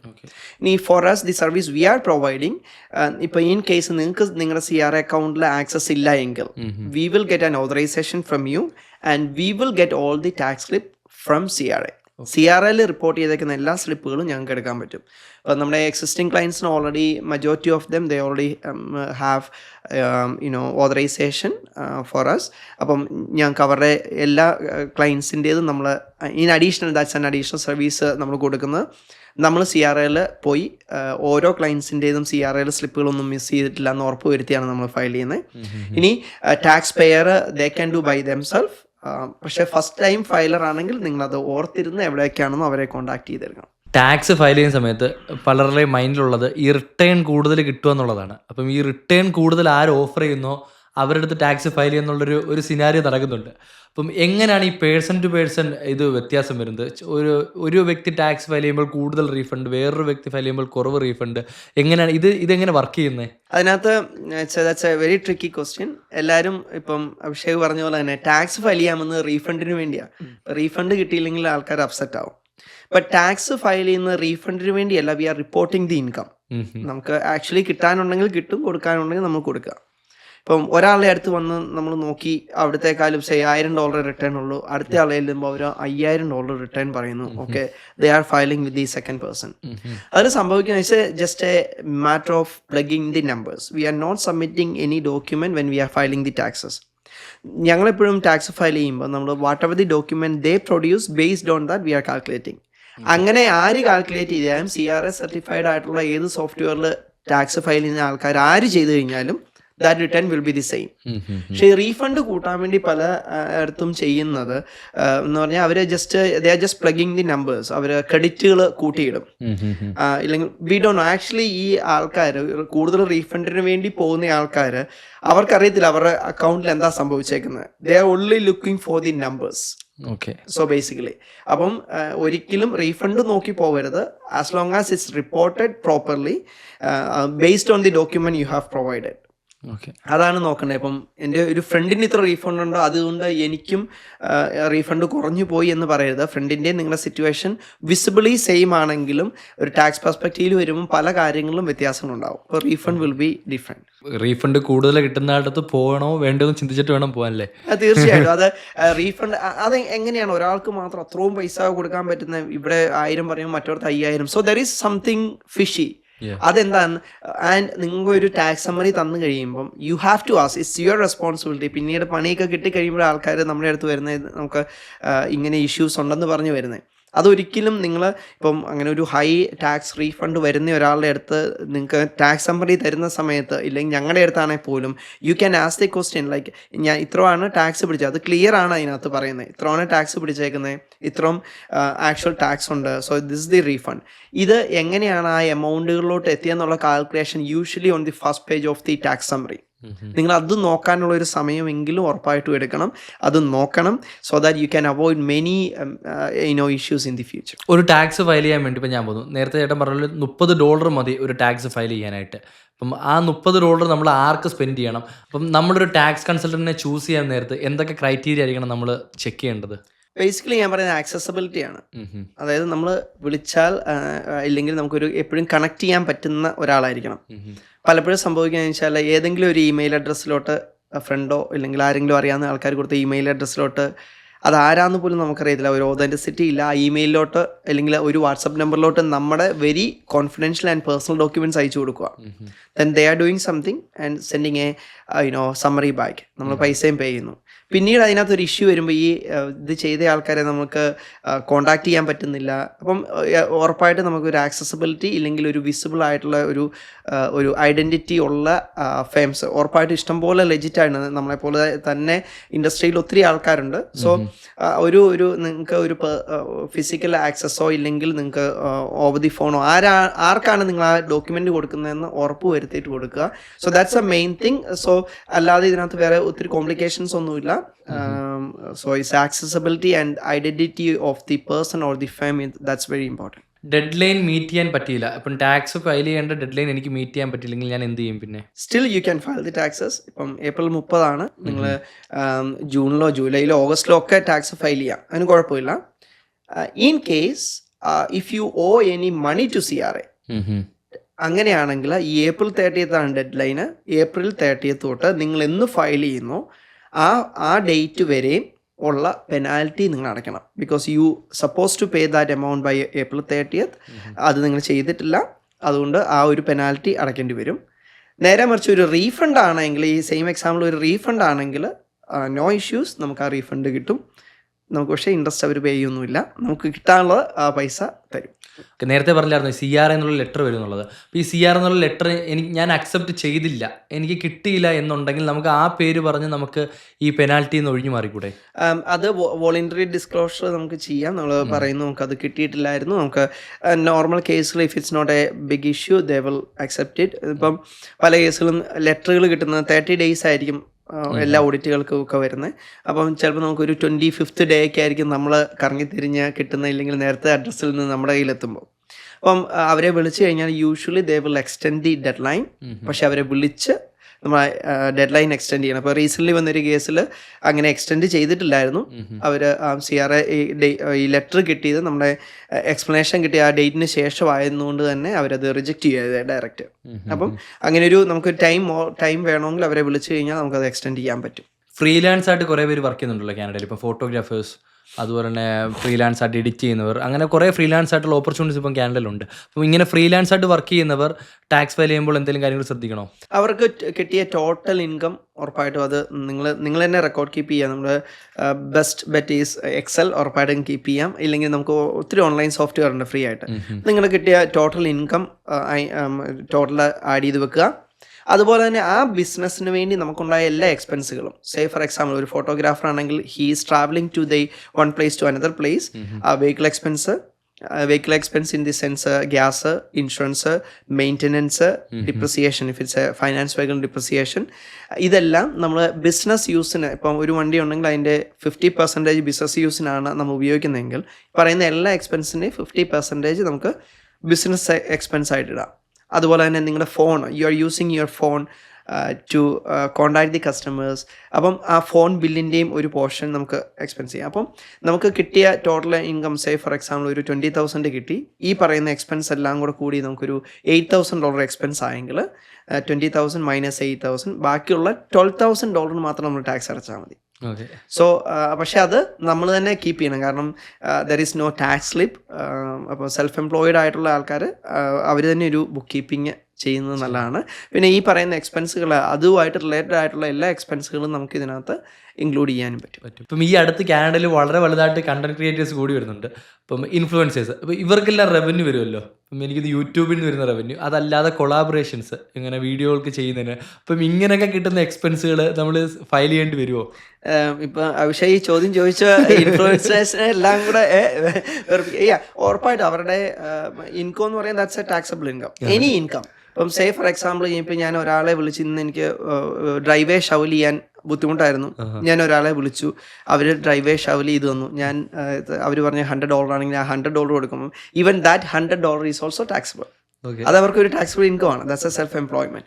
So any respective of the profession, any income നമുക്ക് കിട്ടുന്നത് ഉറപ്പായിട്ട് നമുക്കത് ടാക്സബിൾ ആണ്, അത് റിപ്പോർട്ട് ചെയ്യണം. ഈ ഇൻഫ്ലുവൻസേഴ്സിൻ്റെ കാര്യം പറഞ്ഞല്ലോ. അപ്പം കോണ്ടന്റ് ക്രിയേഷൻ ഫോർ എക്സാമ്പിൾ ഞാൻ എൻ്റെ എടുത്തോ, ഇപ്പം നമ്മുടെ ചാനൽ CS Fit എന്ന ചാനൽ, അപ്പം നമുക്ക് ഇതിന് വേണ്ടി ക്യാമറയുണ്ട്, മൈക്കുണ്ട്, അപ്പം ഇതിന് സ്റ്റുഡിയോ ഉണ്ട്. അപ്പം നമ്മൾക്ക് ഇതിന് വേണ്ടി കുറേ എക്സ്പെൻസുകളുണ്ട്. അപ്പം എക്സ്പെൻസുകൾ ക്ലെയിം ചെയ്യാമെന്ന് പറഞ്ഞു. അപ്പം ഞാൻ ഈ എക്സ്പെൻസുകൾ ക്ലെയിം ചെയ്യുമ്പോൾ എൻ്റെ ഇൻകത്തെക്കാട്ടി കൂടുതലായിരിക്കും ഞാൻ ചിലപ്പോൾ ക്ലെയിം ചെയ്യുന്ന എക്സ്പെൻസ്, കാരണം എൻ്റെ ഈ എക്യുപ്മെൻറ്റ്സിനെല്ലാം വളരെ കോസ്റ്റ് ഉണ്ട്. അപ്പം അതൊരു ഇഷ്യൂ അല്ലേ? അപ്പം എനിക്ക് കിട്ടുന്ന ഇൻകത്തെക്കാട്ടി കൂടുതൽ ഞാൻ എക്സ്പെൻസ് എങ്ങനെ ക്ലെയിം ചെയ്യും? ഉറപ്പായിട്ട് നമുക്ക് ക്ലെയിം ചെയ്യാൻ പറ്റും if it's A legit expense. Say for example നമുക്ക് അസറ്റായിട്ട് മേടിച്ചത് ഫുള്ള് എമൗണ്ട് അല്ല നമ്മൾ ഓരോ വർഷം ക്ലെയിം ചെയ്യുന്നത്, ദാറ്റ്സ് അസറ്റായിട്ടാണ് ട്രീറ്റ് ചെയ്യുന്നത്. അപ്പം ഡിപ്രിസിയേഷൻ എക്സ്പെൻസ് ആയിട്ടാണ്. സേ ഫോർ എക്സാമ്പിൾ നിങ്ങളിപ്പോൾ ഒരു ക്യാമറ, ഒരു ലെൻസ്, സേ ഒരു $5,000 ഒരു ക്യാമറയാണെങ്കിൽ നമ്മൾ ആ എൻറ്റയർലി $5,000 ഈ വർഷം എക്സ്പെൻസ് ആയിട്ട് കാണിക്കില്ല, അത് ഒരു അസറ്റായിട്ട് കാണിച്ചിട്ട് may be like for example അതിൻ്റെ ഒരു $1,000, അതായത് മേ ബി 20%, ഇല്ലെങ്കിൽ അത് ഓരോ അസറ്റിനും അതിൻ്റെ ഡിപ്രിസിയേഷൻ ഉണ്ട് എത്ര %. അപ്പം അതിനകത്ത് $1,000 ആയിരിക്കും ഈ വർഷം എക്സ്പെൻസ് ആയിട്ട് കാണിക്കുള്ളൂ. അങ്ങനെ കണ്ടിന്യൂസ് അതിൻ്റെ ഒരു ലൈഫ് 5 years ആണെന്ന് ട്രീറ്റ് ചെയ്യുന്നു നമ്മൾ ഈ എക്സാമ്പിൾ. അപ്പോൾ 5 years ലൈഫുള്ള ഒരു അസറ്റ് ഓരോ വർഷം ഈ 20% വെച്ച് നമ്മൾ എക്സ്പെൻസ് ക്ലെയിം ചെയ്യുന്നു. പിന്നെ അതുപോലെ മൈക്കുകൾ, അപ്പോൾ നമ്മളൊരു $500 മുകളിലൊക്കെ ഉള്ളത് അസറ്റായിട്ട് നമ്മൾ കാൽക്കുലേറ്റ് ചെയ്യാവുള്ളൂ. പിന്നെ ഈ ഇങ്ങനെ പറയുന്ന എക്സ്പെൻസുകൾ, അതുപോലെ തന്നെ നമ്മുടെ ലെജിറ്റ് ആയിട്ടുള്ള ബാക്കി നിങ്ങൾക്ക് സബ്സ്ക്രിപ്ഷൻസ് ഉണ്ടാവും, സോഫ്റ്റ്വെയർ, അങ്ങനെയൊക്കെ. അപ്പം what ever the legit expense, ഇപ്പം ഒരു $5,000 ഈ വർഷം കിട്ടിയുള്ളൂ, എക്സ്പെൻസ് എല്ലാം കൂടെ 8,000 ആയെങ്കിൽ yes that's a loss. 3,000 already ഈ ഒരു എക്സാമ്പിൾ ലോസ് ആണ്, അത് ക്ലെയിം ചെയ്യുന്നതിന് യാതൊരു ഇതുമില്ല. നിങ്ങൾക്ക് വേറെ ഒരു പേഴ്സൺ ഇത് സെൽഫ് എംപ്ലോയിഡ് ആയിട്ടാണ് ചെയ്യുന്നതെങ്കിൽ നിങ്ങൾക്ക് ഇപ്പം ഒരു T4 നിന്നൊരു ഇൻകം ഉണ്ടെന്ന് കൂടിയോ, ഒരു $50,000 നിങ്ങൾക്ക് ഇൻകം ഉണ്ട് ജോലി ചെയ്തതിൽ. അപ്പോൾ ഇതിനകത്ത് ആക്ച്വൽ കാൽക്കുലേഷൻ എന്താ സംഭവിച്ചാൽ ഈ സെൽഫ് എംപ്ലോയ്മെൻറ്റ് ഇൻകത്തിൻ്റെ ഒരു കാൽക്കുലേഷൻ നടക്കും. അവിടെ എന്ന് പറയുന്നത് നിങ്ങൾക്ക് -3,000 ആണ് the actual expenses. We do have all the supporting documents. അപ്പം ഈ 50,000-ൽ നിന്ന് ഈ 3,000, അതായത് ഇതിലുണ്ടായ ലോസ് നമുക്ക് എംപ്ലോയ്മെൻറ്റ് ഇൻകത്തിൽ കുറയ്ക്കാം. 47,000-നെ നമ്മൾ ടാക്സ് അടയ്ക്കുന്നുള്ളൂ ഈ ഒരു എക്സാമ്പിളിൽ. അപ്പം അത് കമ്പൈൻ ചെയ്യാൻ പറ്റും. അതായത് നമ്മുടെ സെൽഫ് എംപ്ലോയ്മെൻറ്റ് ലോസ് നമ്മുടെ എംപ്ലോയ്മെൻറ്റ് ഇൻകത്തിൽ നമുക്ക് കുറച്ചിട്ട് ബാക്കിയുള്ളതിന് ടാക്സ് കൊടുത്താൽ മതി. പക്ഷേ പ്രൊവൈഡഡ് ലൈക്ക് എല്ലാ ഈ പറയുന്ന എക്സ്പെൻസുകളും ഇല്ലെങ്കിൽ നമ്മൾ പറയും എനിക്ക് ആ എക്സ്പെൻസ് ഉണ്ട്, ഈ എക്സ്പെൻസ് ഉണ്ട്. No, it has to be supported with the documents ഉറപ്പായിട്ടും. കാരണം അങ്ങനെ ലോസ് ക്ലെയിം ചെയ്യുമ്പം CRA may be they might be asking for the supporting document as an audit. ആ സമയത്ത് നമ്മൾ പ്രൊവൈഡ് ചെയ്യണം. അപ്പം അങ്ങനെ ലെജിറ്റായിട്ട് ഒരു ലോസ് ആണെങ്കിൽ of course you can claim it, there is no issues. Social മീഡിയയിൽ കോണ്ടന്റ് ക്രിയേഷൻ ചെയ്യുന്ന ആൾക്കാർ കിട്ടുന്ന റവന്യൂ ടാക്സ് ചെയ്യണം, ഫയൽ ചെയ്യണം.